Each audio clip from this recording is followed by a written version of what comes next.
ತೇನೇ ಬ್ರಹ್ಮಹೃದಾಯ ಆದಿಕವಯೇ ಮುಹ್ಯಂತಿ M ಸೂರಯಃ ತೇಜೋ ವಾರಿಮೃದಾಂ ಯಥಾ ವಿನಿಮಯೋ ಯತ್ರ ತ್ರಿಸರ್ಗೋ ಮೃಷಾ ಧಾಮ್ನಾ ಸ್ವೇನ ಸದಾ ನಿರಸ್ತಕುಹಕಂ ಸತ್ಯಂ ಪರಂ ಧೀಮಹಿ ಸೃಷ್ಟಿಸ್ಥಿತ್ಯಪ್ಯಯೇಹಾ ನಿಯತಿದೃಶಿತಮೋ ಬಂಧಮೋಕ್ಷಾಶ್ಚ ಯಸ್ಮಾತ್ ಅಸ್ಯ ಶ್ರೀ ಬ್ರಹ್ಮರುದ್ರ ಪ್ರಭೃತಿ ಸುರನರದ್ವೀಷಶತ್ರುವಾತ್ಮಕಸ್ಯ ವಿಷ್ಣೋರ್ವ್ಯಸ್ತಾಃ ಸಮಸ್ತಾಃ ಸಕಲಗುಣನಿಧಿಃ ಸರ್ವದೋಷವ್ಯಪೇತಃ ಪೂರ್ಣಾನಂದಾವ್ಯಯೋ ಯೋ ಗುರುರಪಿ ಪರಮಶ್ಚಿಂತಯೇತಂ ಮಹಾಂತಂ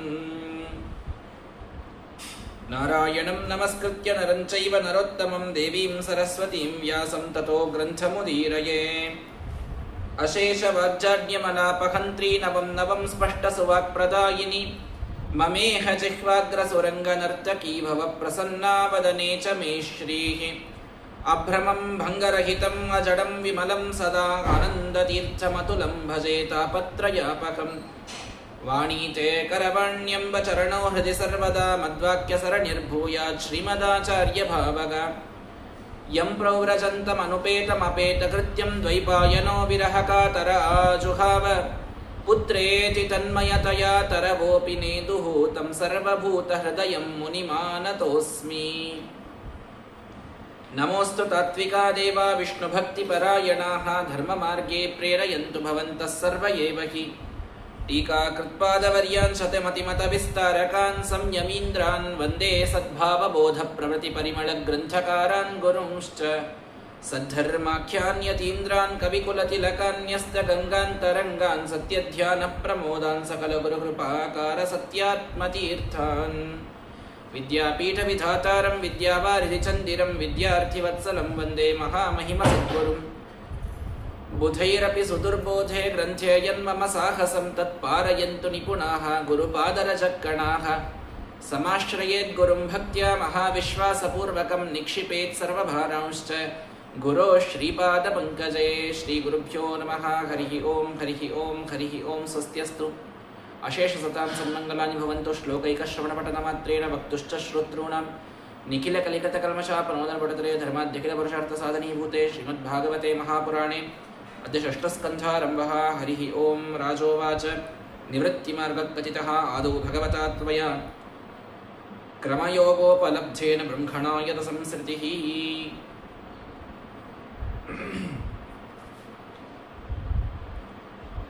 ಶ್ರೀಮದ್ಭಾಗವತದ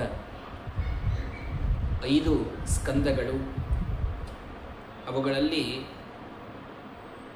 ಯಾವೆಲ್ಲ ವಿಷಯಗಳನ್ನು ಈಗಾಗಲೇ ನಾವು ಕೇಳಿದ್ದೇವೆ, ಕಲಿತಿದ್ದೇವೆ ಅಂತನ್ನುವುದನ್ನು ಒಂದು ಸಲ ನೆನಪು ಮಾಡಿಕೊಳ್ತಾನೆ ರಾಜನಾದಂತಹ ಪರೀಕ್ಷಿತ. ಎಷ್ಟೋ ದಿನಗಳಿಂದ ಶುಕಾಚಾರ್ಯರ ಮುಖದಿಂದ ಬರುವ ಭಾಗವತಾಮೃತವನ್ನು ಪಾನ ಮಾಡ್ತಾ ಇದ್ದಾನೆ. ಹಸಿವೆ ನೀರಡಿಕೆ ಅಂತ ಎದ್ದು ಒಂದು ಸಲ ಹೋಗಿಲ್ಲ, ಒಂದೂ ಬ್ರೇಕ್ ತೆಗೆದುಕೊಂಡಿಲ್ಲ ಪರೀಕ್ಷಿತ. ಕೇವಲ ಪ್ರಾತರ್ಮಾಧ್ಯಾನ್ದಿನ ಸಾಯಾಹ್ನಿಕಕ್ಕೆ ಸಂಧ್ಯಾವಂದನ ಮಾಡಲಿಕ್ಕೆ ದೇವರ ಪೂಜೆಗೆ ಏನು ಬ್ರೇಕ್ ಬೇಕೋ ಅಷ್ಟೇ ತಗೊಂಡಾನೆ. ಅಷ್ಟು ಬ್ರೇಕ್ ತಗೊಂಡಿದ್ದು, ಅದನ್ನು ಅನ್ಹಿಕ ಮಾಡಿದ್ದು, ಮತ್ತೆ ಬಂದು ಕೂತದ್ದು, ಪ್ರವಚನವನ್ನೇ ಕೇಳಿತ್ತು. ಎಲ್ಲ ಋಷಿಮುನಿಗಳು ಅಖಂಡವಾಗಿ ಭಾಗವತವನ್ನು ಶುಕಾಚಾರ್ಯರಿಂದ ಕೇಳ್ತಾ ಇದ್ದಾರೆ. ಯಾರೂ ಕೂಡ ನಮ್ದೆಲ್ಲ ಬಹಳ ನಮ್ಮ ಅನ್ಹಿಕ ಬಹಳ ಸಮಯ ಬೇಕು, ನಮಗೆಲ್ಲ ನಾವು ಸ್ವಯಂ ಪಾಕಿ ಮಂದಿ, ನಮ್ದೆಲ್ಲ ಊಟ ಆಗಬೇಕು, ಅಡುಗೆ ಆಗಬೇಕು, ಏನೂ ಗದ್ದಲ ಇಲ್ಲ. ಅವತ್ತು 7 ದಿವಸ ಅಖಂಡವಾಗಿ ಭಾಗವತದ ಶ್ರವಣ. ಜ್ಞಾನಿಗಳಿಂದ ಸಚ್ಚಾಸ್ತ್ರ ಶ್ರವಣ ಮಾಡುವ ಪ್ರಸಂಗವಿದ್ದಾಗ ಏನನ್ನೂ ಕೂಡ ಧರ್ಮವನ್ನು ಸಂಕೋಚ ಮಾಡಲಿಕ್ಕೆ ಅವಕಾಶ ಇದೆ. ಧರ್ಮಶಾಸ್ತ್ರ ನಮಗೇನು ತಿಳಿಸ್ಕೊಡ್ತದೆ. ಸಂಕೋಚ ಮಾಡ್ಕೊಳ್ಳಿಕ್ಕ ಮತ್ತು ಬಿಡ್ಲಿಕ್ಕಲ್ಲ. ಇವತ್ತು ನಾವು ಪ್ರವಚನ ಕೇಳೋದದ ಹೇಳ್ರಿ, ಸಂಧ್ಯಾವನ್ನು ಬಿಟ್ಟು ನಡೀತದ ಅಂತಲ್ಲ. ಸಂಧ್ಯಾವನ್ನು ಬಿಡುವುದರ ಬಗ್ಗೆ ಹೇಳಿಲ್ಲ. ವಿಸ್ತಾರವಾದಂತಹ ಪೂಜೆಯನ್ನು ಸಂಕೋಚ ಮಾಡಲಿಕ್ಕೆ, ಸಂಕ್ಷಿಪ್ತವಾಗಿ ಮಾಡಲಿಕ್ಕೆ ಅವಕಾಶ ಇದೆ. ಪೂರ್ಣವಾಗಿ ನೀವು ಮಂತ್ರಗಳನ್ನು ಹೇಳ್ತಾ ಇದ್ದೀರಿ, ಪಾರಾಯಣವನ್ನು ಮಾಡ್ತಾ ಇದ್ದೀರಿ, ಅದು ಸಂಕ್ಷಿಪ್ತ ಮಾಡಿಕೊಳ್ಬಹುದು. ಭಗವಂತನ ಲೀಲಾ ಶ್ರವಣ, ಮಹಿಮಾ ಶ್ರವಣ ಏನಿದೆ ನೋಡ್ರಿ, ಇದಕ್ಕಿಂತಲೂ ದೊಡ್ಡದಾದಂತಹ ಸಾಧನ ಇನ್ನೊಂದಿಲ್ಲ. ಇನ್ನೆಲ್ಲವನ್ನೂ ಇದಕ್ಕಾಗಿ ಸಂಕೋಚ ಮಾಡಿಕೊಳ್ಳಲಿಕ್ಕೆ ಅವಕಾಶ ಇದೆ. ಪಾಠವನ್ನು ಪ್ರವಚನವನ್ನು ಕೇಳೋದಕ್ಕಾಗಿ ಎಲ್ಲ ನಮ್ಮ ವಿಷಯಗಳನ್ನು ಉಳಿದ ಸಮಯವನ್ನು ಸಂಕೋಚ ಮಾಡಿಕೊಳ್ಬಹುದು. ಮತ್ತು ಸಂಕೋಚ ಅಂತಂದ್ರೆ ಹೆಂಗೆ ಹೇಳ್ಯಾರ, 24 ತಾಸು ಧರ್ಮನೇ ಮಾಡಿದವ್ರು ಇರ್ಬೇಕು. ನಾವು ಮಾಡುವುದೇ ಒಂದು 15 ನಿಮಿಷದ ಪಾರಾಯಣ ಮತ್ತು ಅದನ್ನು ಪ್ರವಚನ ಸಂಬಂಧ ಸಂಕೋಚ ಮಾಡಿ ಉಳಿದೆಲ್ಲ 2-3 ಗಂಟೆ ಟಿವಿ ಧಾರಾವಾಹಿ ನೋಡಿದ್ರೆ ಅದಕ್ಕೆ ಸಂಕೋಚ ಅನ್ಲಿಗತ್ತಿಲ್ಲ. ಮತ್ತು ನೀವೆಲ್ಲ ಸಮಯ ಧರ್ಮದಾಗೆ ಹಾಕೋರು ಅದನ್ನು ನಿಮಗಲ್ಲೇ ಶಾಸ್ತ್ರ ಪ್ರವಚನ ಕೇಳಲಿಕ್ಕೆ ಅವಕಾಶ ಸಿಕ್ಕದಂತ ಅದನ್ನು ಉಳಿದ ಕೆಲವು ಧರ್ಮಗಳನ್ನು ಸಂಕೋಚ ಮಾಡ್ಕೊಳ್ಬಹುದು. ಯಾಕಂದ್ರೆ ಎಲ್ಲ ಸಮಯ ನೀವು ಧರ್ಮದಾಗೆ ಇರ್ತೀರಿ ಅಂತಿದ್ದಾಗ ಅಷ್ಟೇ. ಉಳಿದೆಲ್ಲ ಸಮಯ ನಾವು ಲೌಕಿಕದಾಗಿದ್ದು ಪ್ರವಚನ ಕೇಳಲಿ ಸಮಯವನ್ನು ನಾವು ನಮ್ಮ ಪಾರಾಯಣದಿಂದ ಪೂಜಾದಿಂದ ತೆಗೆದು ಹಾಕಿ ನಾವು ಸಂಕೋಚ ಮಾಡ್ಕೊಂಡ್ರೆ ನಡೀತದಂತ ಶಾಸ್ತ್ರ ಹೇಳ್ಯಾರ ಅಂತ ಈ ರೀತಿಯೊಳಗೆ ಸಂಕೋಚವನ್ನು ಸರ್ವಥಾ ಶಾಸ್ತ್ರಕಾರರು ಹೇಳ್ತಾ ಇಲ್ಲ. ರಾಜ ಪರೀಕ್ಷಿತ ಎಲ್ಲವನ್ನ ತಾನು ನೆನಪು ಮಾಡಿಕೊಂಡು ಇಷ್ಟು ಅದ್ಭುತವಾದಂತಹ ಕಥೆಗಳನ್ನು ನೀವು ಹೇಳಿದ್ದೀರಿ. ಶುಕಾಚಾರ್ಯರಿಗೆ ಹೇಳ್ತಾನೆ, ತೃಪ್ತಿಯೇ ಇಲ್ಲ ಅವನಿಗೆ. ಹಸಿವೆ ನೀರಡಿಕೆಯನ್ನು ಬಿಟ್ಟು ಕೂತಾನೆ, ಮರೆತು ಕೂತಾನೆ. ದೇಹದ ಮೇಲೆ ಪರಿವಿಲ್ಲದೇನೆ ಮತ್ತು ಹೇಳುವಂಥವರು ಸಾಕ್ಷಾತ್ ರುದ್ರದೇವರು. ಶುಕಾಚಾರ್ಯರು ಅಂದರೆ ಸಾಮಾನ್ಯರಲ್ಲ.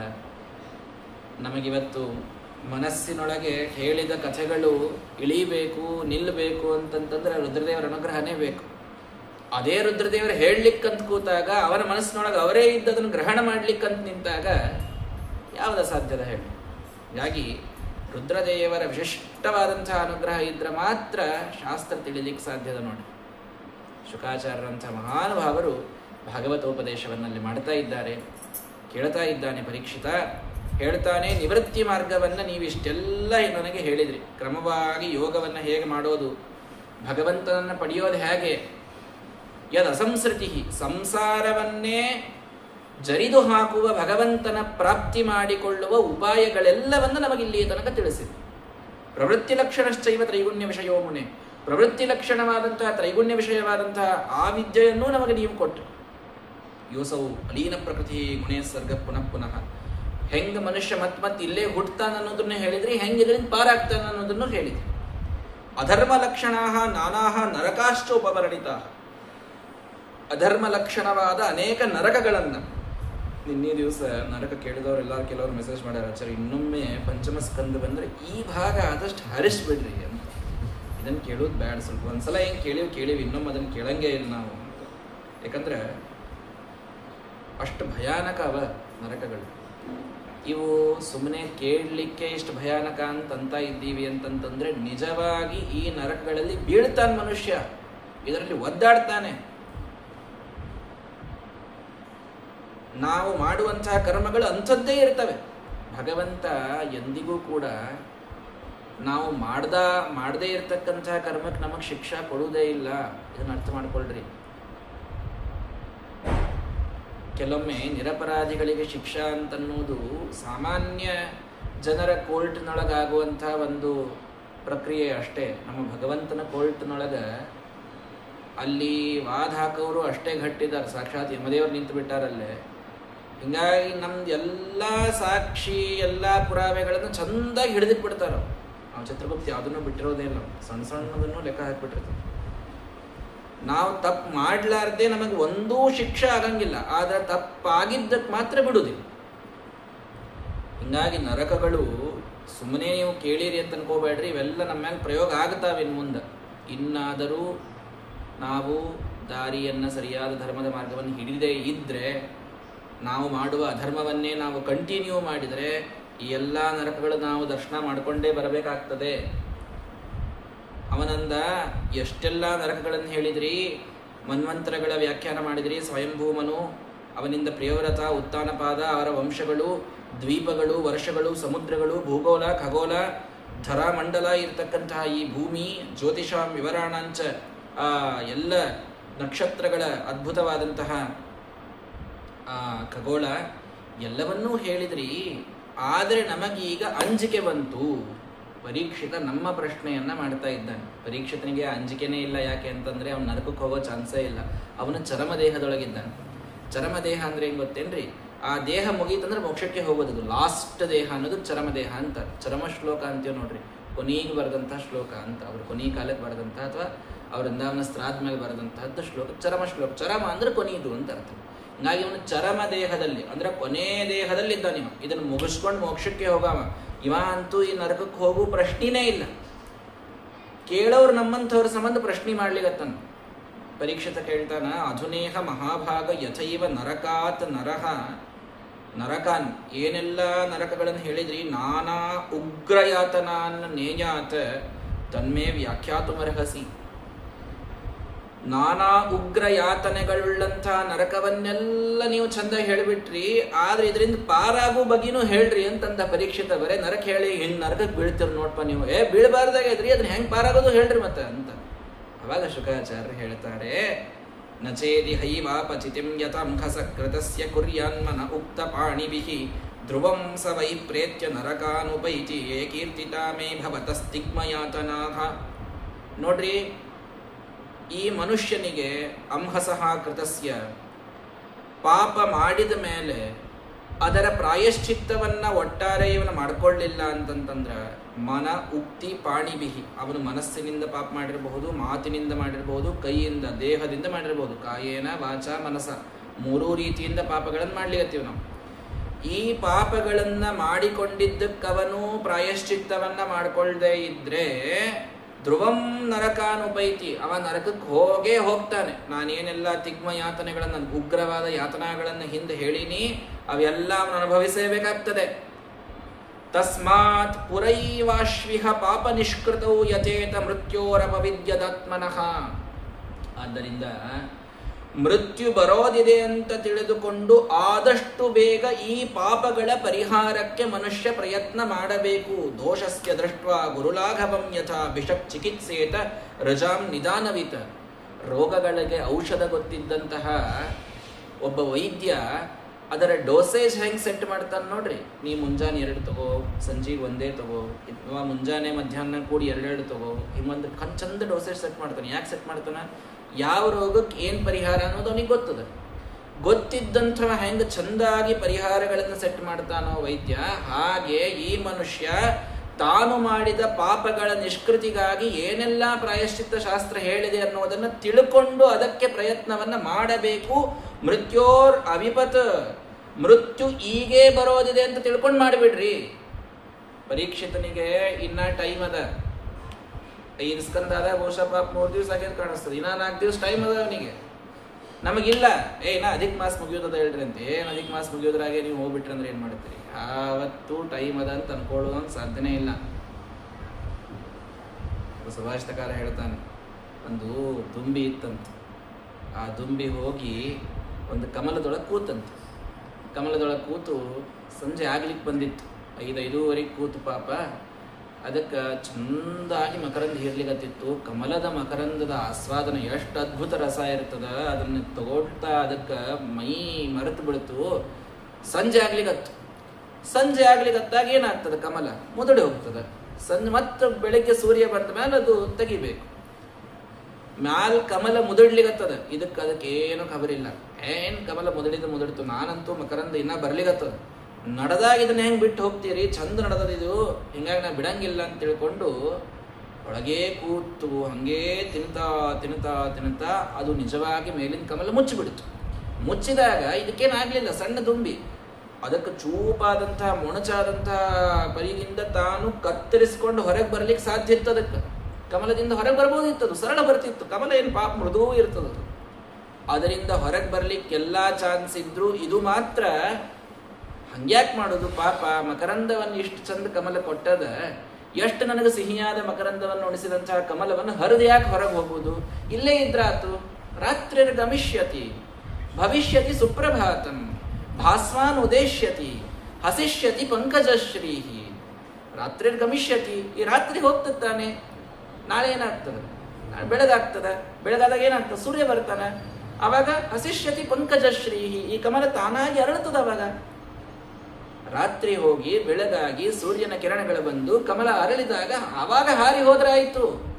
ಹೀಗೆ ಹಾರಿ ಹೋಗಿ ಗಡಿಬಿಡಿ ಏನದ ಚಂದ ಮಕರಂದ ಸಿಗ್ಲಿಕ್ಕತ್ತದ ಅಂದ್ರೆ ಮೇಲೆ ಇಲ್ಲೇ ಕೂತ್ಕೊಂಡನು ಅಂತ. ಇಲ್ಲೇ ಆ ದುಂಬಿ ತಾನು ಕೂತಿರ್ತದ, ಹಂಗೇ ವಿಚಾರ ಮಾಡ್ತಿರ್ತದ. ರಾತ್ರಿ ಒಳಗ ಆ ಸರೋವರಕ್ಕೆ ಒಂದು ಆನಿ ತಾನು ನೀರು ಕುಡಿಬೇಕು ಅಂತ ಬಂದದ. ಇತ್ತಂ ವಿರೇಚಯತಿ ಕೋಶಗತೆ ದ್ವಿರೇಫೆ ಹಾ ಹಂತ ಹಂತ ನಳಿನೀಂ ಗಜ ಉಜ್ಜಹಾರ. ನೀರು ಕುಡಿಲಿಕ್ಕೆ ಬಂದಂಥ ಆನಿ ಏನೋ ಆಟ ಆಡ್ಕೋತ ಅದೇ ಕಮಲ ಅದರ ಸೊಂಡಿ ಒಳಗೆ ಸಿಕ್ಕದ. ಸೊಂಡಿ ಒಳಗಿಂದ ಆ ಕಮಲವನ್ನು ಎತ್ತಿ ಕೆಳಗೆ ಹಾಕ್ಯದ. ಹೋಗ್ಬೇಕಾದಾಗ ಅದನ್ನು ತುಳಿದು ಹೋಗಿಬಿಟ್ಟದ. ತುಳಿದ ಕಮಲ ಮುದುಡೋದು ಹೆಂಗರೆ ಇರಲಿ, ಒಳಗಿದ್ದಂತಹ ದುಂಬಿ ಅಲ್ಲೇ ಸತ್ತು ಹೋಯಿತು. ಏನು ಹೇಳಲಿಕ್ಕೆ ಬಂದೆ?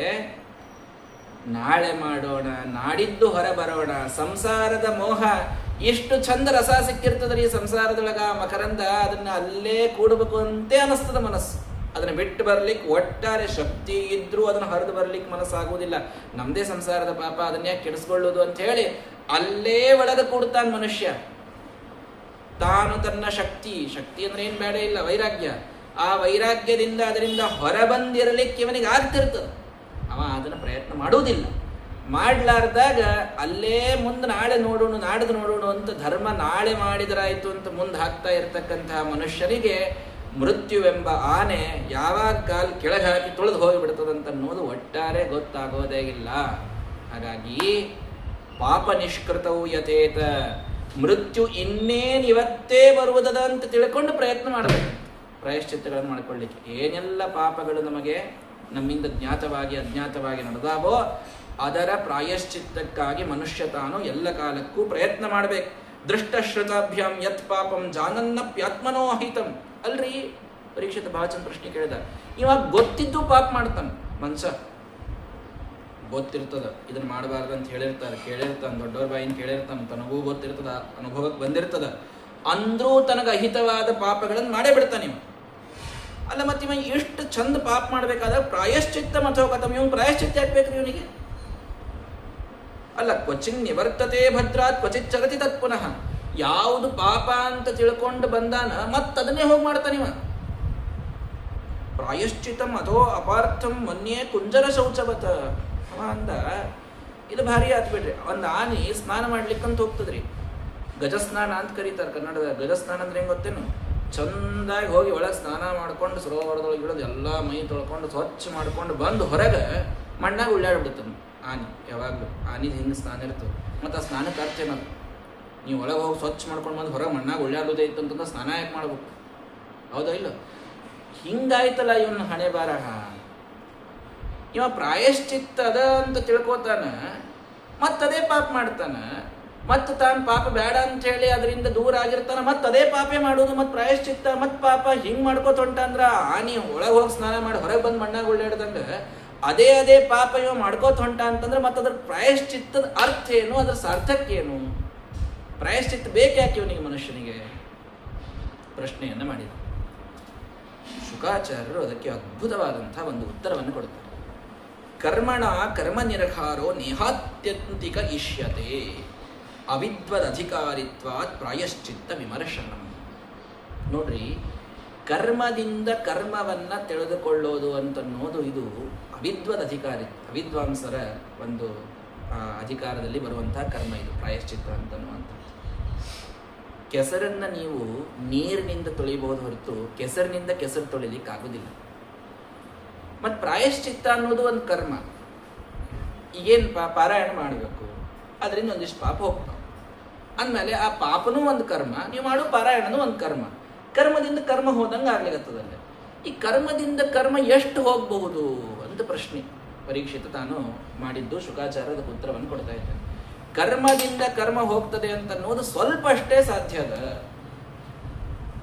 ನಾಶ್ನತ ಪಥ್ಯಮೇವಾನ್ನಂ ವ್ಯಾಧಯೋ ಅಭಿಭವಂತಿ ಏವಂ ನಿಯಮಕೃತ್ರಾಜನ್ ಶನೈ ಶನೈ ಕ್ಷೇಮಾಯ ಕಲ್ಪತೆ. ಬಹಳ ಲಕ್ಷ ಕೊಟ್ಟು ಕೇಳ್ರಿ. ಪ್ರಾಯಶ್ಚಿತ್ತ ಅಂತನ್ನೋದನ್ನು ಶಾಸ್ತ್ರ ವಿಧಿಸಿದ್ದು ಸತ್ಯ.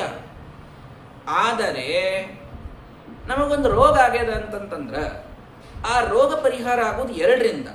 ಒಂದು ಔಷಧದಿಂದ, ಒಂದು ಪಥ್ಯದಿಂದ. ಹೌದಾ? ಬರೇ ಪಥ್ಯ ಮಾಡೋಂಗೇನ್ರೆ ಆ ರೋಗ ಹೋಗ್ತದೇನೋ? ಬರೇ ಪಥ್ಯ ಮಾಡ್ಲಿಕ್ಕತ್ತೇವ ನಾವು, ಏನೇನೇನೇನೋ ಔಷಧ ತಗೊಳಂಗ. ಬರೇ ಪಥ್ಯ ಮಾಡಿದ್ರೆ ಹೋಗ್ತದೆ ಅಂತ ರೋಗ? ಹೋಗಂಗಿಲ್ಲ. ಇನ್ನು ನಾನು ಬರೇ ಔಷಧ ತಗೋತೀನಿ, ಮತ್ತೆ ಬೇಕಾದಷ್ಟು ಅಪಥ್ಯ ಮಾಡಿ ಕೆಮ್ಮು ಬಂದದ, ಅದಕ್ಕೆ ಔಷಧ ಕಫ್ ಸಿರಪ್ ಕುಡಿಲಿಗತ್ತಿ ಅಂದ್ರೂ ಕರೆದು ತಿನ್ನೇಬೇಕ್ರಿ ಸರ್, ಅಧಿಕ ಮಾಸದ ಚಂದ ಹೊರಗೆ ಊಟಕ್ಕೆ ಹೊಂಟೀವಿ, ನಿತ್ಯ ಮಠಕ್ಕೆ ಹೊಂಟೀವಿ, ಬಿಡ್ಲಿಕ್ಕೆ ಹೆಂಗೆ ಬರ್ತದೆ ಅಂತ ಕರೆದು ತಿಂದು ಕಫ್ ಸಿರಪ್ ತಗೋತೀನಿ ನಾನು ಅಂತಂದ್ರೆ ಕೆಮ್ಮು ಹೋಗ್ತದೇನೋ? ಅವಾಗೂ ಹೋಗುದಿಲ್ಲ. ಅಂದ್ರೆ ಏನೀಗ ಪಥ್ಯನೂ ಬೇಕು, ಔಷಧವೂ ಬೇಕು, ಆವಾಗ ರೋಗ ಹೋಗ್ತದೆ. ಎರಡೂ ಬೇಕು, ಹೌದಲ್ಲೋ? ಕೇವಲ ಪಥ್ಯ ಮಾಡಿದವನಿಗೂ ರೋಗದ ನಿವಾರಣೆ ಇಲ್ಲ, ಕೇವಲ ಔಷಧ ತಗೊಳ್ಳೋವನಿಗೂ ರೋಗದ ನಿವಾರಣೆ ಇಲ್ಲ. ಹಂಗ ಬಹಳ ಚಂದಾಗಿ ಹೇಳ್ತಾರೆ ಶುಕ್ರಾಚಾರ್ಯ. ಬರೀ ಪ್ರಾಯಶ್ಚಿತ್ತದಿಂದ ಆ ಕರ್ಮ ಆ ಪಾಪ ಹೋಯಿತು ಅಂತಿಲ್ಲ. ಯಾವ ಪಾಪವೂ ಕೂಡ ಕೇವಲ ಪ್ರಾಯಶ್ಚಿತ್ತದಿಂದ ಪರಿಹಾರ ಆಗುವುದಿಲ್ಲ. ಪ್ರಾಯಶ್ಚಿತ್ತ ಇದು ಒಂದು ಪಥ್ಯ ಇದ್ದಂಗಿದು. ಇದಕ್ಕೆ ಔಷಧಗಳು ಬೇಕು. ಔಷಧಗಳು ಯಾವಿದಕ್ಕೆ? ನಮ್ಮ ಪಾಪಗಳನ್ನು ಕಳೆಯುವ ಔಷಧಗಳು ಯಾವುವು? ಏನ್ರಿ, ಯಾವ್ದು ಪ್ಯಾರಾಸಿಟಮಾಲು ಯಾವುದೇನದ ನಮಗೆಲ್ಲ ಚೆಂದಾಗಿ ಬಿಡಿಸಿ ಹೇಳ್ರಿ. ಅದ್ಭುತವಾದ ಔಷಧಗಳಿವೆ ನಮ್ಮ ಪಾಪದ ನಿವಾರಣೆಗಾಗಿ. ಪ್ರಾಯಶ್ಚಿತ್ತಂತೂ ಬೇಕೇ. ನಾವು ಮಾಡಿದಂತಹ ಪಾಪದ ಪರಿಹಾರಕ್ಕೆ ಒಂದಿಷ್ಟು ಪ್ರಾಯಶ್ಚಿತ್ತಕ್ಕಾಗಿ ಕೆಲವು ಹೋಮಗಳನ್ನು, ಕೆಲವು ಪಾರಾಯಣಗಳನ್ನು, ಕೆಲವು ತೀರ್ಥಕ್ಷೇತ್ರಗಳ ಸಂಚಾರವನ್ನು, ಇದೆಲ್ಲವನ್ನು ಪ್ರಾಯಶ್ಚಿತ್ತವಾಗಿ ಹೇಳಿದ್ದಾರೆ. ಇದನ್ನಂತೂ ಮಾಡಬೇಕು. ಜೊತೆಗೆ ಔಷಧಗಳು ಯಾವುವು? ತಪಸಾ ಬ್ರಹ್ಮಚರ್ಯೇಣ ಶಮೇನ ಚ ದಮೇನ ಚ ತ್ಯಾಗೇನ ಸತ್ಯ ಶೌಚಾಭ್ಯಾಂ ನಿಯಮೇನ ಯಮೇನ ಚ ದೇಹವಾಗ್ ಬುದ್ಧಿಚಂಧೀರ ಧರ್ಮಜ್ಞಾ ಶ್ರದ್ಧಯಾನ್ವಿತಾಃ ಕ್ಷಪಯಂತ್ಯಘಂ ಮಹದಪಿ ವೇಣುಗುಲ್ಮಮಿವಾನಲಃ. ನೋಡ್ರಿ, ತಪಸ್ಸು ಅಂದ್ರೆ ಏಕಾದಶಿಯಾದಿ ಉಪವಾಸಗಳು, ದೇಹಕ್ಕೆ ತಾಪ ಕೊಡುವಂಥದ್ದು, ಸ್ವಾಮಿಗಳು ನೀಡುವಂತಹ ತಪ್ತ ಮುದ್ರಾಧಾರಣ, ಇವೆಲ್ಲ ತಪಸ್ಸು. ಬ್ರಹ್ಮಚರ್ಯ, ಇಂದ್ರಿಯ ನಿಗ್ರಹ, ಮನಸ್ಸಿನ ನಿಗ್ರಹ, ತ್ಯಾಗ, ಸತ್ಯ, ಶೌಚ, ಮಣಿಮೈಲಿಗೆ, ಈ ಮೊದಲಾದಂತಹ ನಿಯಮಗಳು, ಇವೆಲ್ಲದರಿಂದ ಕೂಡಿದ ಕೇಚಿತ್ ಕೇವಲಯ ಭಕ್ತ್ಯ ವಾಸುದೇವ ಪರಾಯಣಾಃ ಅಘಂ ಧುನ್ವಂತಿ ಕಾರ್ಸ್ನೇನ ನೀಹಾರಮಿವ ಭಾಸ್ಕರಃ. ಇವೆಲ್ಲ ತಪಸ್ಸು, ಬ್ರಹ್ಮಚರ್ಯ, ಶಮ, ದಮ, ಸತ್ಯ, ಇವೆಲ್ಲಕ್ಕಿಂತಲೂ ಮೀರಿದಂತಹ ಒಂದು ಔಷಧ, ಅತಿ ದೊಡ್ಡದಾದ ಔಷಧ, ಭಗವಂತನಲ್ಲಿ ಮಾಡುವ ಭಕ್ತಿ. ಭಕ್ತಿಯೊಂದು ಸಕಲ ಪಾಪಗಳನ್ನ ಪರಿಹಾರ ಮಾಡಲು ಇರುವ ಔಷಧ ನಮ್ಮ ಕಡೆಗೆ ಇರ್ತಕ್ಕಂಥದ್ದು. ನಿಹಾರಮಿವ ಭಾಸ್ಕರಃ. ಚಳಿ ಹೋಗೋದು ಯಾವ್ದ್ರಿಂದ? ಸೂರ್ಯನಿಂದ, ಹೌದಿಲ್ಲ? ಒಬ್ಬ ಸೂರ್ಯ ಬಂದ್ರ ಎಷ್ಟು ಬೇಕಾದಷ್ಟು ಚಳಿ ಇದ್ರೂ ಹೋಗ್ತದಲ್ಲ, ಹಂಗ ಒಂದು ಭಕ್ತಿ ಇದ್ರ ಬೇಕಾದಷ್ಟು ಪಾಪಗಳು ಹೋಗ್ಲಿಕ್ಕೆ ಸಾಧ್ಯ. ಅಘಂ ಕಾರ್ಸ್ನೇನ ಧುನ್ವಂತಿ. ಕಾರ್ಸ್ನೇನ ಅಂದ್ರೆ ಎಲ್ಲಾ ಪಾಪಗಳನ್ನು ಕಳೀತದಂತ. ಯಾವುದಪ್ಪ? ಒಂದು ಭಕ್ತಿ. ನೋಡ್ರಿ, ನ ತಥಾ ಹ್ಯಘವಾನ್ ರಾಜನ್ ಪೂಯೇತ ತಪಾದಿಭಿ. ನೀ ತಪಸ್ಸು, ಬ್ರಹ್ಮಚರ್ಯ, ಶ್ರಮ, ದಮ, ತ್ಯಾಗ, ದಾನ, ಸತ್ಯ, ಶೌಚ ಎಲ್ಲ ಮಾಡಿದ್ದು ಒಂದು ಕಡೆಗೆ, ಯಥಾ ಕೃಷ್ಣಾರ್ಪಿತ ಪ್ರಾಣ ತತ್ಪುರುಷ ನಿಷೇವಯ. ಗುರುಗಳ ದ್ವಾರ ಭಗವಂತನಲ್ಲಿ ನೀನು ಶರಣಾಗತನಾಗಿ ಮನಸ್ಸಿಡೋದು ಒಂದು ಕಡೆಗೆ, ಅದು ಒಂದು ಮಾಡಿದಿ ಅಂತಂತಂದ್ರೆ ನಿಂದೆಲ್ಲಾ ಪಾಪದಿಂದ ನಿನಗೆ ಮುಕ್ತಿ ಅನ್ನೋದು ಸಿಗುತ್ತೆ. ಅದೊಂದು ದೊಡ್ಡ ಪ್ರಾಯಶ್ಚಿತ್ತ.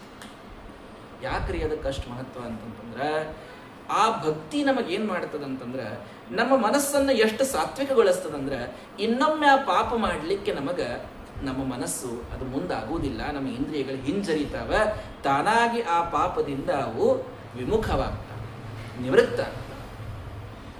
ಹಿಂಗಾಗಿ ಭಕ್ತಿ ಅಂತನ್ನೋದೇನದಲ್ಲ, ಸದ್ಧೀಚೀನೋಕ್ಷಯಂ ಲೋಕೆ ಪಂಥಾಕ್ಷೇಮೋ ಅಕುತೋ ಭಯ ಸುಶೀಲ ಸಾಧವೋ ಯತ್ರ ನಾರಾಯಣ ಪರಾಯಣ. ಆ ಭಕ್ತಿ ಬರಲಿಕ್ಕೆ ಎಲ್ಲಿ ಸಾಧುಗಳಿದ್ದಾರೆ ನೋಡ್ರಿ, ಜ್ಞಾನಿಗಳು, ಗುರುಗಳು ಎಲ್ಲಿದ್ದಾರೆ, ಅಲ್ಲಿ ಹೋಗಿ ಅವರ ಸೇವಾ ಮಾಡಿ ಭಕ್ತಿಯನ್ನು ಒಮ್ಮೆ ಪಡ್ಕೊಂಡ್ಬಿಟ್ರಿ ಅಂತಂದ್ರೆ ಎಲ್ಲಾ ಪಾಪಗಳ ನಾಶ ಆ ಭಕ್ತಿಯಿಂದ ಆಗ್ತದೆ. ಭಕ್ತಿ ಎಂಬ ಔಷಧ, ಪ್ರಾಯಶ್ಚಿತ್ತವೆಂಬ ಪಥ್ಯ ಎರಡೂ ಇದ್ದಾಗ ಪಾಪವೆಂಬ ರೋಗ ಅದು ಪರಿಹಾರ ಆಗ್ತದೆ. ಭಕ್ತಿಗೆ ಹಿಂದೆಲ್ಲ ಏನು ಬೇಕಂತ ಹೇಳಿದರು? ಮನಸ್ಸಿನ ನಿಗ್ರಹ, ಇಂದ್ರಿಯಗಳ ನಿಗ್ರಹ, ಶೌಚ, ತ್ಯಾಗ ಎಲ್ಲ ಬೇಕು. ಇವೆಲ್ಲದಿಂದ ಕೂಡಿದ ಭಕ್ತಿ ಎಂಬ ಒಂದು ಔಷಧ. ಪ್ರಾಯಶ್ಚಿತ್ತವೆಂಬ ಪಥ್ಯ. ಪ್ರಾಯಶ್ಚಿತ್ತ ಮಾಡ್ಕೊಳ್ಬೇಕು, ಮತ್ತು ಮಾಡ್ಕೋಬಾರ್ದು ಅಂತಲ್ಲ. ಅದಿದ್ದಾಗಲೂ ಭಕ್ತಿ ಕೂಡಿದಾಗೆ ಪಾಪದ ಪರಿಹಾರ ಆಗುತ್ತದೆ. ಸಕನ್ಮನ ಕೃಷ್ಣ ಪದಾರವಿಂದಯೋರ್ನಿವೇಶಿತಂ ತದ್ಗುಣರಾಗಿಯೈರಿಹ ನತೇ ಯಮಂ ಪಾಶಭೃತಶ್ಚ ತದ್ಭಟಾನ್ ಸ್ವಪ್ನೇಪಿ ಪಶ್ಯಂತಿ ಹಿ ಚೀರ್ಣ ನಿಷ್ಕೃತಾಃ. ಎಷ್ಟು ಅದ್ಭುತವಾಗಿ ಹೇಳ್ತದೆ ಭಾಗವತ. ಭಗವಂತನ ಪಾದಾರವಿಂದದಲ್ಲಿ, ಕೃಷ್ಣನ ಪಾದದಲ್ಲಿ ಭಕ್ತಿಯಿಂದ ಮನಸ್ಸನ್ನ ಇಟ್ಟಂತಹ, ಅವನ ಗುಣಗಳಿಂದ ಪ್ರೇಮವನ್ನ ಮಾಡುವಂತಹ ಒಬ್ಬ ವ್ಯಕ್ತಿ ಯಮನ ಆ ಯಮಭಟರು ಹಿಡಿದ ಪಾಶವನ್ನ ಎಂದೆಂದೂ ತನ್ನ ಜನ್ಮದಲ್ಲಿ ನೋಡ್ಲಿಕ್ಕೆ ಸಾಧ್ಯ ಇಲ್ಲ. ಯಮಪಾಶ ಯಾವಾಗ ಬರ್ತದೆ ಹೇಳ್ರಿ? ಪಾಪಗಳನ್ನು ಮಾಡಿದಾಗ. ಪಾಪ ಮಾಡಿದವರಿಗೆ ಅವ್ರು ಹಿಂಗ ಹಗ್ಗ ಹಾಕಿ ಬೀಸಿ ಕಟ್ಟಿ ಎಳ್ಕೊಂಡು ಹೋಗ್ತಾರೆ. ಅದೇ ನರಕದ ಎಲ್ಲ ನಿನ್ನೆ ವರ್ಣನೆ ಬಂತು. ಈ ನರಕವನ್ನ ಎಂದೂ ನೋಡುವುದಿಲ್ಲ ಯಾರು? ಯಾವನ ಮನಸ್ಸು ಭಗವಂತನ ಪಾದಾರವಿಂದದಲ್ಲದನೋ ಆ ವ್ಯಕ್ತಿ ಎಂದೆಂದೂ ಆ ಯಮಭಟರ ಪಾಶವನ್ನ ಆತ ನೋಡುವುದಿಲ್ಲ.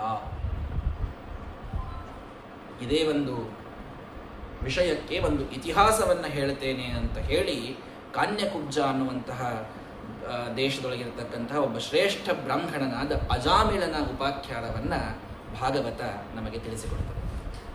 ಅಜಾಮಿಳ ನಷ್ಟ ಸದಾಚಾರ, ಎಲ್ಲ ಸದಾಚಾರ ಬಿಟ್ಬಿಟ್ಟಿದ್ದ. ಮಹಾಬ್ರಾಹ್ಮಣ ಇದ್ದ ಪಾಪ, ಆದರೆ ಎಲ್ಲ ಬಿಟ್ಟಿದ್ದ. ದಾಸ್ಯಾ ಸಂಸರ್ಗ ದೋಷಿತ, ಒಬ್ಬ ವೇಶ್ಯಾಸ್ತ್ರೀಯ ಸಂಘವನ್ನ ಮಾಡಿ ಎಲ್ಲವನ್ನ ಮರೆತಿದ್ದ. ಬಂದ್ಯಕ್ಷೈ ಕೈತವೈ ಚೌರ್ಯೈ ಗರ್ಹಿತ ಮೃತ್ಯುಮಾಶ್ರಿತ. ಬರೀ ಅಕ್ಷ ದ್ಯೂತ, ಇಸ್ಪೀಟಾಡೋದು, ಮೋಸ ಮಾಡೋದು, ಕಳ್ತನ ಮಾಡೋದು. ತನ್ನ ಆ ವೇಶ್ಯಾಸ್ತ್ರೀ ಏನಿದ್ಲೋ ಅವಳ ಕುಟುಂಬದೊಳಗೇನೆ ತಾನು ಸಂಪೂರ್ಣವಾಗಿ ತನ್ನ ಮನಸ್ಸನ್ನು ಹಾಕಿ ಏನೆಲ್ಲ ತಾನು ಕಲಿತಿದ್ದೋ ಎಲ್ಲ ಜ್ಞಾನವನ್ನು, ಎಲ್ಲ ಆಚಾರವನ್ನು ಪೂರ್ಣ ತ್ಯಾಗ ಮಾಡಿ ಇವಂ ನಿವಸ್ತಸ್ತಸ್ಯ ರಾಲಯಾನ್ಯಸ್ಯ ತತ್ಸುತ 10 ಮಕ್ಕಳನ್ನ ಅವಳಲ್ಲೇನೆ ಪಡೆದ. 10 ಮಕ್ಕಳನ್ನ ಬಹಳ ಪ್ರೀತಿಯಿಂದ ಬೆಳೆಸ್ತಾ 80 ವರ್ಷ ಬಂತು. 80 ವರ್ಷ ಅದು ಅವನಿಗೆ. ಆ 80 ಅಂತಲ್ಲ ಇರಲಿ,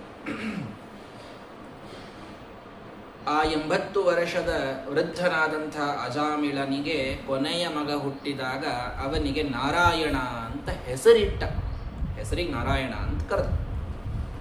ಇವ ಅವನ ಮೇಲೆ ಭಾಳ ಪ್ರೀತಿ, ಕೊನಿ ಮಗ ಅಂದಮೇಲೆ ಅಚ್ಚ ಭಾಳ ಅಂತ ಹೇಳಿ ಅವನ ಮೇಲೆ ಯಾವಾಗಲೂ ಇರೋದು, ಅವನ ಜೊತೆನೇ ಇರೋದು, ಅವನು ಹೇಳಿದ್ದನ್ನು ಕೇಳೋದು, ಅವನು ಬೇಕಾಗಿದ್ದನ್ನು ಕೊಡೋದು. ಭುಂಜಾನಃ ಪ್ರವಿವನ್ ಖಾದನ್ ಬಾಲಕ ಸ್ನೇಹ ಯಂತ್ರಿತಃ, ಅವನಿಗೆ ಉಣಸೆ ಉಣ್ಣೋದು, ಅವನಿಗೆ ಕುಡಿಸೆ ಕುಡಿಯೋದು, ಹಿಂಗೇ ಮಾಡ್ಕೋತ ಕಡಿತನಕ ತನ್ನ ಕೊನಿ ಕಾಲ ಹತ್ರ ಬಂದದ್ದನ್ನು ಇವಂಗೆ ಗೊತ್ತೇ ಆಗಲಿಲ್ಲ. ಮೃತ್ಯು ಕಾಲ ಹತ್ರ ಬಂತು. ಇವ ಮಾತ್ರ ತಾನು ತನ್ನ ಮಕ್ಕಳ ಆ ಬೆಳವಣಿಗೆ ಒಳಗೆ ಅವರನ್ನ ಉಣಿಸೋದ್ರೊಳಗೆ ತಿನ್ನಿಸೋದ್ರೊಳಗೇನೆ ಮನಸ್ಸಾಕಿ ಕೂತ್ಬಿಟ್ಟು ಈ ಅಜಾಮಿಳ. ಸ ಪಾಶಹಸ್ತಾನ್ ತ್ರೀನ್ ದೃಷ್ಟ್ವಾ ಪುರುಷಾನ್ ಭೃಷದಾರುಣಾನ್. ಬಂದೇ ಬಿಟ್ರಿ, 3 ಮಂದಿ ಬಂದರು. ನೋಡ್ಲಿಕ್ಕೆ ಭಯಂಕರ ಇದ್ರು. ವಕ್ರ ತುಂಡಾನ್ ಊರ್ಧ್ವರೋಮ್ನಃ, ಕೂದಲೆಲ್ಲ ಹಿಂಗ ಎದ್ದು ನಿಂತಿತ್ತು. ಇವು ತಲೆ ಮೇಲೆ ಕೂದಲು ಇವತ್ತು ಹೇರ್ ಸ್ಟೈಲಿಗೆ ಎದ್ದು ನಿಲ್ಲಿಸ್ಕೋತಾರೆ ನೋಡ್ರಿ, ಅವು ಯಮಭಟ್ರ ಕೂದಲುಗಳು ಅಂತ ಭಾಗವತ ಹೇಳ್ತದೆ. ನಾ ಹೇಳಿದೆ ಆತ್ಮಾನಂ ನೇತುಮಾಗತ, ತನ್ನನ್ನ ಎಳೀಲಿಕ್ಕಂತ ಕೈಯೊಳಗೆ ಹಗ್ಗ ತಗೊಂಡು 3 ಯಮಭಟ್ರು ಮುಂದೆ ಬಂದು ನಿಂತು. ಮೃತ್ಯು ಕಾಲ ಬಂದ್ಬಿಡ್ತು. ಬಂದದ್ದು ಇವ್ರಿಗೆ ಗೊತ್ತಾಗಿಲ್ಲ.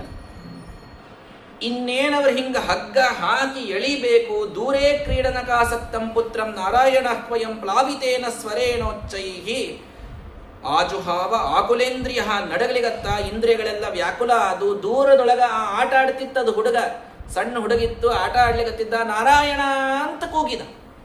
ತನ್ನ ಮಗನನ್ನ ತಾನು ಕೂಗಿದ್ದಾನೆ ಅಜಾಮಿಳ. ಇಷ್ಟೇ ನಾರಾಯಣ ಅಂತ ಕೂಗಿದ್ದಕ್ಕ ಮ್ಯಾಲೆ ವಿಷ್ಣು ದೂತರು ಬಂದು ನಿಂತುಬಿಟ್ಟು. ಯಮದೂತರಲ್ಲಿದ್ದಾರೆ, ವಿಷ್ಣು ದೂತರು ಬಂದು ಕೆಳಗೆ ಊಚುರ್ ನಿಷೇಧಿತಾನ್ಸ್ತಾನ್ಸ್ತೆ ವೈವಸ್ವತ ಪುರಸ್ಸರ. ಯಮನ ಭಟ್ರು ಪಾಪ ತಮ್ಮ ಕೆಲಸ ತಾವು ಮತ್ತು ಮೃತ್ಯು ಬಂದದಂತ ಹೇಳಿ ಹಿಂಗೆ ಹಗ್ಗ ಹಾಕ್ಲಿಕ್ಕತ್ತಾರ. ಆ ಹಗ್ಗ ಕಟ್ ಮಾಡಿಬಿಟ್ರಿ. ಯಾರೋ ವಿಷ್ಣುದೂತ, ಅವನ್ನೇ ಕರ್ಕೊಂಡು ಹೊಂಟ್ರಿ. ಕಸ್ಯವ ಕುತ ಆಯಾತಃ ಕಸ್ಮಾದಸ್ಯ ನಿಷೇಧತ. ಇವ್ರು ಯಮದೂತರು ಮತ್ತು ಪಾಪ ಡೇಂಜರ್ ಇದ್ರು ಅವರೆಲ್ಲ. ವಿಷ್ಣುದೂತರಿಗೆ ಕೇಳಿದ್ರು, ಯಾರು ನೀವು, ಯಾಕಿಲ್ಲಿ ಬಂದಿರಿ, ನಮ್ಮನ್ನ ಯಾಕೆ ತಡೀಲಿಗತ್ತೀರಿ? ಧರ್ಮರಾಜಸ್ಯ ಶಾಸನ, ನಾವು ಧರ್ಮರಾಜನ ಆಜ್ಞಾ ತಗೊಂಡು ಬಂದೀವಿ, ಇವನು ಕರ್ಕೊಂಡು ಹೋಗಂತ ಹೇಳ್ಯಾರ. ನಮಗೆ ಒಂದೆಲ್ಲ ಪತ್ರ ಬಂದದ ಒಂದು, ಹಿಂಗಾಗಿ ಹೊಂಟೇವ್ ನಾವು. ಸರ್ವೇ ಪದ್ಮಫಲಾಶಾಕ್ಷಾಹ ಪೀತಕೌಶೇಯ ವಾಸಸಃ. ಹೆಂಗಿದ್ರು ವಿಷ್ಣುದೂತರು? ವಿಷ್ಣು ಅಲ್ಲ, ವಿಷ್ಣು ದೂತರು ಹೆಂಗಿದ್ರು ಕೇಳ್ರಿ. ಎಲ್ಲಾರ ಕಣ್ಣು ಕಮಲಿದ್ದಂಗಿದ್ದು ಅಂತ. ಎಲ್ಲರೂ ಬಂಗಾರದ ಬಟ್ಟೆ ಹಾಕೊಂಡ್ಬಂದಿದ್ರು, ಪೀತಾಂಬರ. ಎಲ್ಲರಿಗೂ ಕಿರೀಟ, ಕುಂಡಲ, ಪುಷ್ಕರ ಮಾಲೆ, ಸರ್ವೇ ಚ ನೂತ್ನ ವಯಸ್ಸಃ ಸರ್ವೇ ಚಾರು ಚತುರ್ಭುಜ. ವಿಷ್ಣು ದೂತರೇ 4 ಭುಜಗಳಿದ್ದು ಅಂತವ್ರಿಗೆ. ಎಲ್ಲರೂ ಚತುರ್ಭುಜ ಇದ್ರು. ಎಲ್ಲರೂ ಇನ್ನೇನು ಈಗ ತರುಣರಾಗ್ಯಾರನ್ನುವಷ್ಟು ಭಾರೀ ವಯಸ್ಸು. ಧನು ನಿಷಂಗ, ಅದ್ಭುತವಾದಂತಹ ಧನುಸ್ಸು, ಬಾಣ, ಗದ, ಶಂಖ, ಚಕ್ರ ಎಲ್ಲ ಹಿಡ್ಕೊಂಡು ವಿಧಿಮಿರಾಲೋಕ ಕುರುವಂತ ಸ್ವೇನರೋಚಿಷ, ದಿಕ್ಕುಗಳಿಗೆ ಬೆಳಕು ಬಂದಿತ್ತಂತ. ವಿಷ್ಣುದೂತ್ರ ಅವತ್ತು ಬಂದು ನಿಂತದ್ದಕ್ಕೆ ಅಷ್ಟದ್ಭುತವಾದ ಕಾಂತಿಯಿಂದ ಅವರಲ್ಲಿ ಬಂದು ನಿಂತಾರೆ. ಬಂದಾಗ ಯಾರು ನೀವು, ಯಾಕೆ ಬಂದೀರಿ, ನಾವು ಮಾಡೋದನ್ನು ಯಾಕೆ ನಿಲ್ಲಿಸ್ಲಿಗತ್ತೀರಿ ಅಂತ ಯಮದೂತರು ವಿಷ್ಣುದೂತರ ಮಧ್ಯದೊಳಗೆ ಸಂವಾದ ಪ್ರಾರಂಭ ಆಯಿತು. ಯೋ ಎಂಬೈ ಧರ್ಮರಾಜಸ್ಯ ಇದು ನಿರ್ದೇಶಕಾರಿಣ. ನೀವ್ಯಾರು ಅಂದ್ರೆ ಅವ್ರು ವಿಷ್ಣುದೂತರು. ಇವರು ನಾವು ನೋಡ್ರಿ, ನಾವು ಯಮನ ದೂತರ್ರಿ, ಅವ್ರು ಕಳಶಾರಂತ ಬಂದೀವಿ. ಯಮನ ದೂತರ ನೀವು, ಅವ್ರು ಮಾತಾಡ್ಲಿಗತ್ತು ನೋಡ್ರಿ. ಇವ್ರು ಎಷ್ಟೇ ಉಗ್ರ ರೂಪ ಇದ್ರೂ ಆ ಶಾಂತ ಭಗವಂತನ ರೂಪದ ಮುಂದೆ ತಾನಾಗಿ ಮನಸ್ಸು ಬಾಗ್ತೀವ್ರು ಯಮದೂತರು. ಅವ್ರಂತಾರ, ನಾವು ಯಮ ಕಳಸ್ಯಾನ ಅಂತ ಬಂದೀವಿ. ಯಮ ಕಳಸ್ಯಾನ ನಿಮಗೆ? ಎದಕ್ಕೆ ಕಳಸ್ಯಾನ? ಇಲ್ಲ ಮತ್ತೆ ಅಧರ್ಮಿ ಇದ್ದ ನೀವ ಅಜಾಮಿಳ, ಎಲ್ಲ ಕೆಟ್ಟ ಕೆಲಸ ಮಾಡ್ಯಾನ್ರಿ, ವೇಶ್ಯಾಸಂಗ ಮಾಡ್ಯಾನ, ಎಲ್ಲ ಕಳತನ ಮಾಡ್ಯಾನ, ಕೊಲೆ ಮಾಡ್ಯಾನ, ಇಸ್ಪೀಟ್ ಆಡ್ಯಾನ, ಎಲ್ಲ ಕೆಟ್ಟ ಕೆಲಸ ಮೋಸ ಎಲ್ಲ ಮಾಡ್ಯಾನ, ಮತ್ತೆ ಇವ್ ಕರ್ಕೊಂಡು ಹೋಗಂತ ಹೇಳ್ಯಾನ. ಹೌದಾ? ಧರ್ಮ ಅಂದ್ರೆ ಏನು ಹೇಳ್ರಿ ಮೊದಲು. ಅವ್ರ ನಡು ಸಂವಾದ ಚಲೋ ಆಗ್ಬಿಡ್ತು, ಅವ್ರಿಬ್ರು ನಡು ಆರ್ಗ್ಯುಮೆಂಟು. ಧರ್ಮ ಅಂದ್ರೆ ಏನಪ್ಪ, ಅಧರ್ಮ ಅಂದ್ರೆ ಏನು ಹೇಳ್ರಿ ಮೊದಲು. ಕಥಂ ಸ್ವಿಧ್ರಿಯತೆ ದಂಡ ಕಿಂವಾಸ್ತಿ ಸ್ಥಾನಮೀಪ್ಸಿತಂ. ದಂಡ್ಯನಾದಂಥವನು ಯಾರು, ಯಾರಿಗೆ ದಂಡ ನೀಡಬೇಕಂತ ಹೇಳ್ಯಾನ ನಿಮ್ಮ ಯಮ, ಏನು ಕಲ್ಸ್ಯಾನ ನಿಮಗೆ ಹೇಳ್ರಿ ನಮಗೆ. ಅವ್ರ ಪಾಪ ಪ್ರಾಮಾಣಿಕವಾಗಿ ವೇದ ಪ್ರಣಿಹಿತೋ ಧರ್ಮ ಅಧರ್ಮಸ್ತದ್ ವಿಪರ್ಯಯ ವೇದೋ ನಾರಾಯಣ ಸಾಕ್ಷಾತ್ ಸ್ವಯಂಭೂರಿತಿ ಶುಶ್ರುಮಃ. ವೇದ ಹೇಳಿದ ಧರ್ಮ, ವೇದದ ವಿರುದ್ಧವಾದ ಅಧರ್ಮ, ಇಷ್ಟು ನಮಗೆ ಕಲಿಸ್ಯಾರ್ರಿ. ವೇದ ಅಂದ್ರೆ ಸಾಕ್ಷಾತ್ ಭಗವಂತ. ಭಗವಂತ ಹೇಳಿದ್ದಕ್ಕೆ ನಾವು ಧರ್ಮ ಅಂದೀವಿ, ಅದರ ವಿರುದ್ಧ ಇದ್ದದ್ದಕ್ಕೆ ನಾವು ಅಧರ್ಮ ಅಂತಂದೀವಿ. ಏನ ಸ್ವಧಾಮ್ಯಮೀ ಭಾವಾರಜಸತ್ವ ತಮೋಮಯ. ಆ ಭಗವಂತನಿಂದಲೇನೆ ಈ ಸತ್ವರಜಸ್ತಮೋಮಯವಾದಂತಹ ಗುಣಗಳು ಕರ್ಮಾನುಸಾರವಾಗಿ ಈ ಜೀವ ಮಾಡ್ತಾ ಇರ್ತಾನೆ. ಇವ ಮಾಡುವುದಕ್ಕೆ ಸಾಕ್ಷಿಗಳವ. ಧರ್ಮದ ಸಾಕ್ಷಿ ಯಾರು ಹೇಳ್ರಪ್ಪ? ನಾವು ಮಾಡುವಂತಹ ಧರ್ಮಕ್ಕೆ ಇವ್ರು ಸಾಕ್ಷಿ ಅಂತ ಹೇಳೋರು ಯಾರು ಬೇಕಲ್ಲ ನಮಗಲ್ಲಿ ಮ್ಯಾಲೆ. ನಾವು ನಿಂತಲ್ಲೇ ಇವ ಅಧರ್ಮ ಮಾಡ್ಯಾನ, ಇವ ಧರ್ಮ ಮಾಡ್ಯಾನ ಅನ್ನೋದಕ್ಕೆ ಸಾಕ್ಷಿ ಯಾರು? ಸೂರ್ಯ ಒಂದೇ ಸಾಕ್ಷಿ. ನಾವು ಮಾಡಿದ ಧರ್ಮದ ಸಾಕ್ಷಿ ಯಾರ್ಯಾರು ಅಂದ್ರೆ ಸೂರ್ಯ, ಅಗ್ನಿ, ಖಂ ಆಕಾಶ, ಮರುತ, ಗಾಳಿ, ಗಾವಹ. ಆಕಳೊಳಗಿದ್ದು ದೇವತೆಗಳು ಸಾಕ್ಷಿ ಕೊಡ್ತಾರಂತ ನೋಡಿ. ಯಾಕೆ ಎಲ್ಲರ ಮನ್ಯಾಗ ಅವತ್ತು ಆಕಳ ಇರ್ತಿತ್ತು? ಯಾಕಂದ್ರೆ ನಾವು ಮಾಡಿದ ಧರ್ಮಕ್ಕೆ ಆ ಆಕಳ ಸಾಕ್ಷಿ ಆಗ್ತದಂತೆ. ಅವಾಗ ನಾವಲ್ಲಿ ಹೋಗಿ ನರಕಕ್ಕೆ ಆ ಯಮನ ಮುಂದೆ ನಿಂತಾಗ ಆಕಳು ಬಂದು ಸಾಕ್ಷಿ ಹೇಳ್ತದಂತೆ. ಇಲ್ರಿ ಅವ ಧರ್ಮ ಮಾಡ್ಯಾನ ಅಂತ ಹೇಳುವಷ್ಟರ ಮಟ್ಟಿಗೆ ಆಕಳಿಗೆ ವೈಶಿಷ್ಟ್ಯ ಅದು ನಮ್ಮ ಇದ್ರೊಳಗೆ. ಗಾವಹ, ಆಕಳು ಒಂದು ಧರ್ಮದ ಸಾಕ್ಷಿ ಅದು. ಅದರೊಳಗೆ ನಿಂತ ದೇವತೆಗಳು ನಾವು ಮಾಡುವಂಥ ಧರ್ಮವನ್ನು ನೋಡ್ತಿರ್ತಾರೆ. ಮತ್ತ ಸೋಮಹ ಅಂದ್ರ ಚಂದ್ರ, ಸಂಧ್ಯಾಕಾಲ ಸಂಧ್ಯಾದೇವಿ, ಅಹನೀನಿ ದಿಶಃ ದಿಕ್ಕುಗಳು, ಹಗಲು ರಾತ್ರಿಗಳು, ಕಾಲಹ ಕಾಲ, ಸ್ವಯಂ ಧರ್ಮ, ಇನ್ನು ಸಾಕ್ಷಾತ್ ಧರ್ಮರಾಜ. ಇಷ್ಟೆಲ್ಲರೂ ನಾವು ಮಾಡುವ ಧರ್ಮಗಳಿಗೆ ಸಾಕ್ಷಿಯಾಗಿ ನಿಲ್ತಕ್ಕಂಥವರು. ಇವರೇ ಅಧರ್ಮಕ್ಕೂ ಸಾಕ್ಷಿಯಾಗಿ ನಿಲ್ತಾರೆ. ದಂಡವನ್ನು ನಮಗೆ ಕ್ರಮವಾಗಿ ಅವರು ಕೊಡುತ್ತಾರೆ. ಸಂಭವಂತಿ ಹ್ಯಭದ್ರಾಣಿ ವಿಪರೀತಾನಿ ಚಾನಗ ಕಾರಣಂ ಗುಣಸಂಗೋಸ್ತಿ ದೇಹವನ್ನ ಕರ್ಮಕೃತ. ಇವ ಗುಣಗಳ ಸಂಘದಿಂದ ಈ ಜೀವ ಯಾವಾಗಲೂ ಕೂಡ ಇವ ಒಂದಲ್ಲ ಒಂದು ಕರ್ಮ ಮಾಡ್ಕೋತೇ ಹೊಂಟಿರ್ತಾನ. ಧರ್ಮೋವಾ ಅಧರ್ಮೋವಾ ಸಮೀಹಿತ. ಅದರ ಫಲವನ್ನ ಈತ ಚಂದಾಗಿ ಭೋಗಿಸ್ತಾ ಇರ್ತಾನೆ. ಇಷ್ಟು ಇವನ ಕಾಲ ನಡೆದದು. ಅಲ್ಲ ನಾನು ಏನೂ ಮಾಡಂಗಿಲ್ಲ ಅಂತ ಸುಮ್ ಕೂಡ್ತೀನಿ ಅಂತಂದ್ರೆ, ನಾ ಏನೋ ಕರ್ಮ ಮಾಡಿದ್ರೆ ಪುಣ್ಯ ಪಾಪ ಅಲ್ಲ, ನಾನು ಸುಮ್ಮನೆ ಕೂತ್ಬಿಡ್ತೀನಿ. ನೈಹಿ ಕಶ್ಚಿತ್ ಕ್ಷಣಮಪಿ ಜಾತು ತಿಷ್ಠತ್ಯ ಕರ್ಮಕತ ಕಾರ್ಯತೆ ಹ್ಯವಶಕರ್ಮ ಸರ್ವ ಪ್ರಕೃತಿಜ ಯರ್ಗುಣೈ. ಭಾಗವತವು ಹೇಳ್ತಾರೆ, ಭಗವದ್ಗೀತೆಯಲ್ಲಿ ಕೃಷ್ಣನು ಇದೇ ಮಾತು ಹೇಳ್ತಾನೆ. ಯಾರೂ ಕೂಡ ಕ್ಷಣವೂ ಸುಮ್ಮನೆ ಕೂಡ್ಲಿಕ್ಕೆ ಆಗುವುದೇ ಇಲ್ಲ. ಯಾಕಂದ್ರೆ ಜೀವನ ಲಕ್ಷಣವೇ ಅವ ಯಾವಾಗಲೂ ಚಲಿಸ್ತಾ ಇರ್ತಾನೆ. ನಿಲ್ಲಿಕ್ಕೆ ಆಗೋದಿಲ್ಲ ಅನ್ನೋದೇ ಜೀವನ ಲಕ್ಷಣ. ನದಿ ನಿಲ್ಲಿಸ್ಲಿಕ್ಕೆ ಆಗ್ತದೇನ್ರಿ? ನದಿ ಅದು ಹರಿಯುವುದೇ, ಅದರ ಸ್ವಭಾವನೆ ಹರಿಯೋದು. ಹಂಗ ಜೀವನ ಪ್ರಕೃತಿ ಜೈಹಿ ಗುಣೈಹಿ, ಅವನ ಸ್ವಭಾವನೆ ಹೆಂಗದ ಅಂತಂದ್ರೆ ಅವ ಕರ್ಮ ಮಾಡ್ಕೋತೇ ಇರವ. ನಾ ಸುಮ್ ಕೂಡ್ತೀನಿ ಅಂತಂದು ಎಷ್ಟೊತ್ತು ಕೂಡ್ತೀನಿ? ನೀನು ಹೋಗ್ಲಿ, ನೀನು ಇಂದ್ರಿಯವನ್ನು ಒಂದ್ ಕಡೆ ಗಟ್ಟಿ ಹಿಡಿದು ಕೂಡಿಸಿ ಅಂತಂದ್ರೆ ನಿನ್ನ ಮನಸ್ಸಂತೂ ವಿಚಾರ ಮಾಡೋದೇ ಇಲ್ಲ. ಅಲ್ಲಿಂದ ಕರ್ಮ ಆಗೋದೇ. ಅದೇ ಹೆಂಗೆ ನಿಂದ್ರಿಸ್ತಿ? ಮಲ್ಕೊಂಡಾಗ ಇಷ್ಟು ಬಿಡ್ತೀಪ, ಎಷ್ಟೊತ್ತು ಮಲ್ಕೋತಿ? ಮಲ್ಕೊಂಡೇ ಬಿಟ್ಟಾನು 7 ದಿವಸ ಆತ್ರಿ ಎದ್ದಿಲ್ಲ ಅಂದ್ರೆ ನೀವು ಇವನನ್ನು ಸಾಗಸ್ರಿ ಅಂತ ಅರ್ಥ. ಆಮೇಲೆ ಮುಂದಿನ ಏನಿಲ್ಲ ಅಂತ ಹೆಂಗಂತ ಮಲ್ಕೋತೀರಿ? ಹಿಂಗಾಗಿ ಕರ್ಮ ನಡೆದದ ಅಂತಂತಂದ್ರೆ ಜೀವ ಇದ್ದಾನ ಅಂದ್ರೆ ಕರ್ಮ ನಡೆದದಂತೆ ಅರ್ಥ. ಹಾಗಾಗಿ ನೀವು ಅಯಂಚ ಶ್ರುತಿ ಸಂಪನ್ನ. ಅವ್ರು ಹೇಳ್ತಾರ್ರಿ ಯಮದೂತರು, ಇವ ಸಾಮಾನ್ಯ ಇದ್ದಿದ್ದಿಲ್ರಿ, ಭಾರಿ ವೇದ ಕಲ್ತಾವ ಇವ ಅಜಾಮಿಳ. ಯಮದೂತರು ಹೇಳಿದಂತಾರೆ ವಿಷ್ಣುದೂತರಿಗೆ, ಇವ ಭಾರಿ ವೇದ ಕಲ್ತಿದ್ದ. ಶೀಲವ್ರತ ಗುಣಾಲಯ ಧೃತವ್ರತಃ ಮೃದುಹು ದಾಂತಃ ಸತ್ಯವಾಕ್ ಮಂತ್ರವಿತ್ ಶುಚಿಹಿ. ಭಾರಿ ಮಡಿ ಮೇಲ್ಗೆ ಮಾಡವ, ಮಂತ್ರ ತಿಳ್ಕೊಂಡವ, ಸತ್ಯ ಮಾತಾಡುವಂಥವ, ಇಂದ್ರಿಯ ನಿಗ್ರಹ ಇದ್ದವ, ಮೃದು ಇದ್ದ, ಶೀಲ ಇತ್ತು, ಭಾರಿ ಸಚ್ಚಾರಿತ್ಯ ಇತ್ತು. ಗುರು ಅಗ್ನಿ ಅತಿಥಿ ವೃದ್ಧಾನಾಂ ಶುಶ್ರೂಷು. ಗುರುಗಳನ್ನ, ಅಗ್ನಿಯನ್ನ, ವೃದ್ಧರನ್ನ, ಅತಿಥಿಗಳನ್ನ ಸೇವಾ ಮಾಡಿದ್ದ. ನಿರಹಂಕೃತಿ, ಅಹಂಕಾರ ಪಟ್ಟಿದ್ದಿಲ್ಲ. ಒಟ್ಟಾರೆ ಸರ್ವಭೂತ ಸುಹೃತ, ಎಲ್ಲಾ ಭೂತಗಳ ಪ್ರಾಣಿ ಪಕ್ಷಿಗಳ ಮೇಲೆ ಸಾಧುತನದಿಂದ ವರ್ತನ ಮಾಡಿದಂಥವ. ಮಿತವಾಕ್, ಬಹಳ ಮಿತವಾಗಿ ಭಾಷಣ, ಬಹಳ ಮಿತವಾದ ಮಾತುಗಳನ್ನು ಆಡ್ತಿದ್ದ ಇವ. ಅನಸೂಯಕಃ, ಅಸೂಯ ಇದ್ದಿದ್ದಿಲ್ಲ ಇವನಿಗೆ, ಅಷ್ಟು ಚಲೋ ಇದ್ರಿ ಇವ. ಯಾರು? ಅಜಾಮಿಳ. ಇಷ್ಟು ಚಲೋ ಇದ್ದ. ಒಂದು ಸಲ ಏನ್ ಮಾಡಿದ, ತನ್ನ ತಂದೆ ಹೇಳ್ಯಾನ ಅಂತ ಹೇಳಿ ಫಲಮೂಲಗಳನ್ನ ಕಾಡಿನಿಂದ ತರಲಿಕ್ಕೆ ಅಂತ ಕಾಡಿಗೆ ತಾನೊಮ್ಮೆ ಹೋಗ್ಯಾನ. ಅಲ್ಲೊಬ್ಬ ಶೂದ್ರ ಈ ವೇಶ್ಯಾಸ್ತ್ರೀ ಜೊತೆಗೆ ತಾನು ಕಾಮಭೋಗ ಮಾಡುವುದನ್ನು ಕಣ್ಣಿನಿಂದ ಕಂಡ. ಕಣ್ಣಿಂದ ಕಂಡಾಗ ಅವ ಅಲ್ಲಿ ಮೈರೇಯವನ್ನು ಕುಡಿದು, ಶರೀ ಕುಡಿದು ಮದದೊಳಗ ಇವರಿಬ್ಬರೂ ಕೂಡ ಅಲ್ಲೇ ನಿರಪತ್ರಪ, ನಿರ್ಲಜ್ಜರಾಗಿ ಅವರ ಸಂಗ ಮಾಡುವುದನ್ನ ಇವ ನೋಡಿದ. ಇವಳ ನಗತಾ ಇದ್ಲು. ಅವಳ ನಗುವನ್ನ ನೋಡಿ ಇವನ ಮನಸ್ಸು ಕೂಡ ಪೂರ್ಣ ಕಾಮದೊಳಗ ಬಿದ್ದೋಯ್ತು. ನ ಶಶಾಕ ಸಮಾಧಾತು ಮನೋ ಮದನ ವೇಪಿತಂ. ಕಾಮ ಅಳಗಾಡಿಸಿದ ಅಂತಂದ್ರೆ ಮನಸ್ಸನ್ನು ಹಿಡಿದಿಟ್ಕೊಳ್ಲಿಕ್ಕೆ ಆಗುವುದಿಲ್ಲ. ಹಿಂಗಾಗಿ ಅವಳನ್ನೇ ನಾನು ಮದುವೆಯಾಗ್ತೀನಿ ಅಂತ ಅವಳ ಜೊತೆಗೇ ಹೋಗಿಬಿಟ್ಟ. ಹೋದಾಗ ಇಲ್ಲಿ ತನ್ನ ಹೆಂಡತಿ ಕಾಯ್ಲಿಗತ್ತಿದ್ಲು.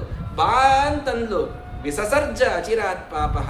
ಒಂದೇ ಕ್ಷಣದೊಳಗ ಎಂಥ ಮಹಾಕುಲದಿಂದ ಬಂದ ತನ್ನ ಸಾಧ್ವೀ ಶಿರೋಮಣಿಯಾದ ಪತ್ನಿಯನ್ನ ಸರಳವಾಗಿ ತ್ಯಾಗ ಮಾಡಿದ. ಸ್ವೈರಿಣ್ಯಾಪಾಂಗ ವಿದ್ಧದೀಹಿ.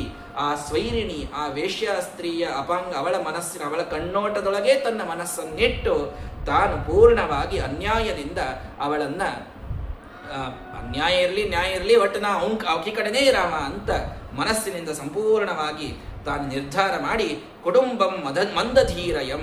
ಮಂದಧಿ, ಎಂಥ ಮಹಾವೇದಜ್ಞಾನಿ, ಎಂಥ ವ್ರತಗಳನ್ನು ಆಚರಿಸಿದಂತಹ ಮಹಾಬ್ರಾಹ್ಮಣ ಒಬ್ಬ ವೇಶ್ಯಾಸ್ತ್ರೀಯ ಸಂಘದಿಂದ ತನ್ನ ಸದಾಚಾರವನ್ನ, ತನ್ನ ಶೀಲವನ್ನ ಸಂಪೂರ್ಣವಾಗಿ ಹಾಳು ಮಾಡಿಕೊಂಡ.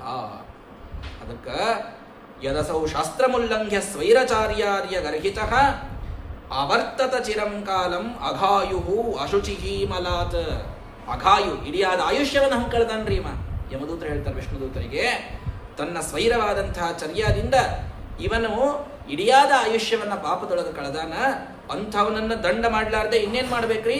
ಅಕೃತ ನಿರ್ವೇಶಂ ಯತ್ರ ದಂಡೇನ ಶುದ್ಧತಿ. ದಂಡದಿಂದ ಶುದ್ಧ ಮಾಡಿ ಕಳಿಸ್ತೀವಿ ಇವನನ್ನು.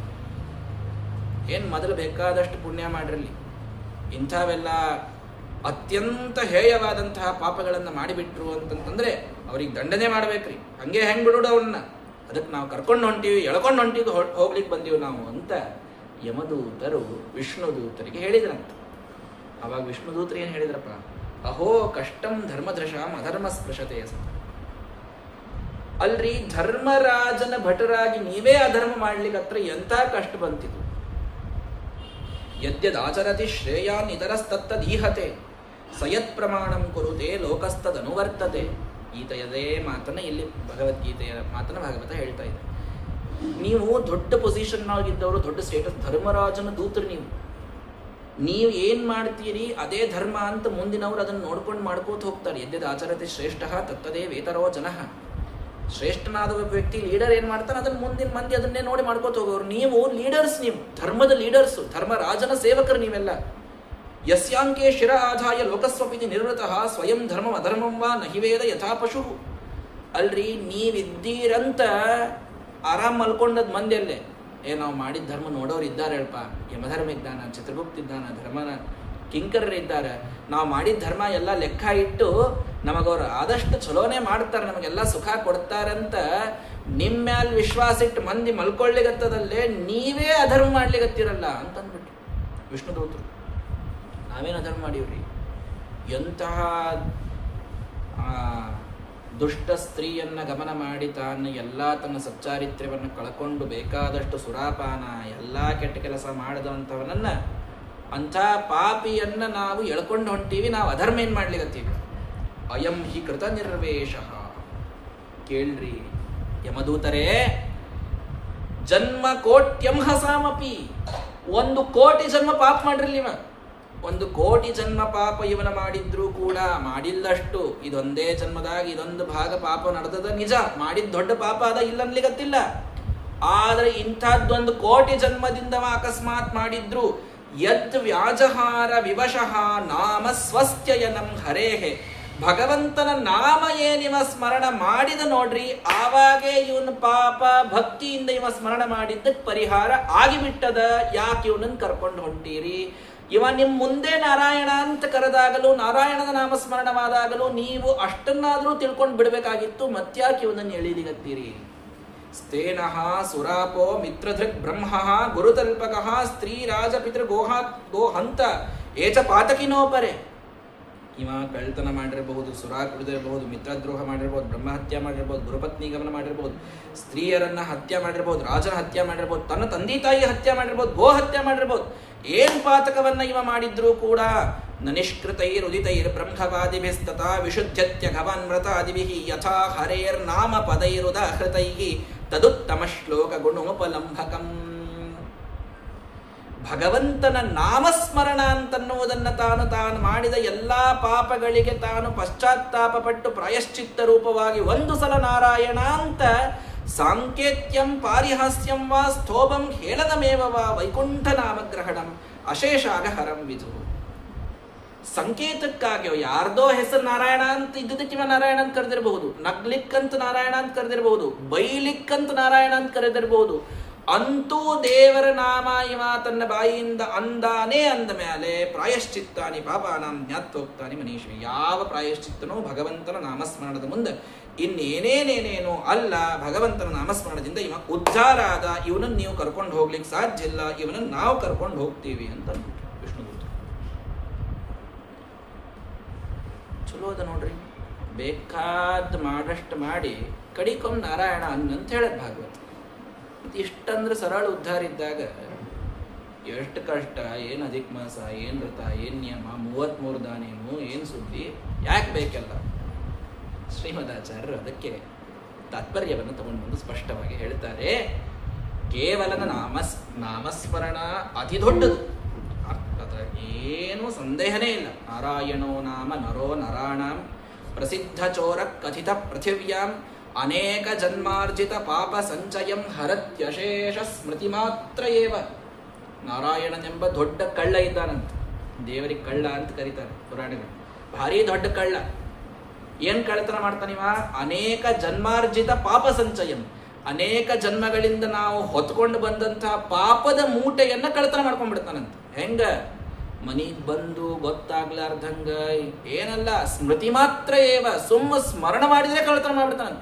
ಒಬ್ಬ ದೊಡ್ಡ ಕಳ್ಳಿದ್ದಂಪ ನಾರಾಯಣ, ಮುಗಿದೋತ್ ಎಲ್ಲ ಪಾಪ ಹೋದು.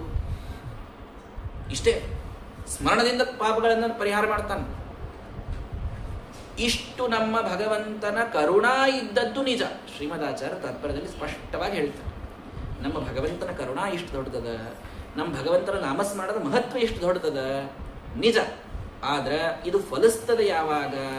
ಅದನ್ನು ಹೇಳ್ತಾರೆ ಶ್ರೀಮದಾಚಾರ್ಯ.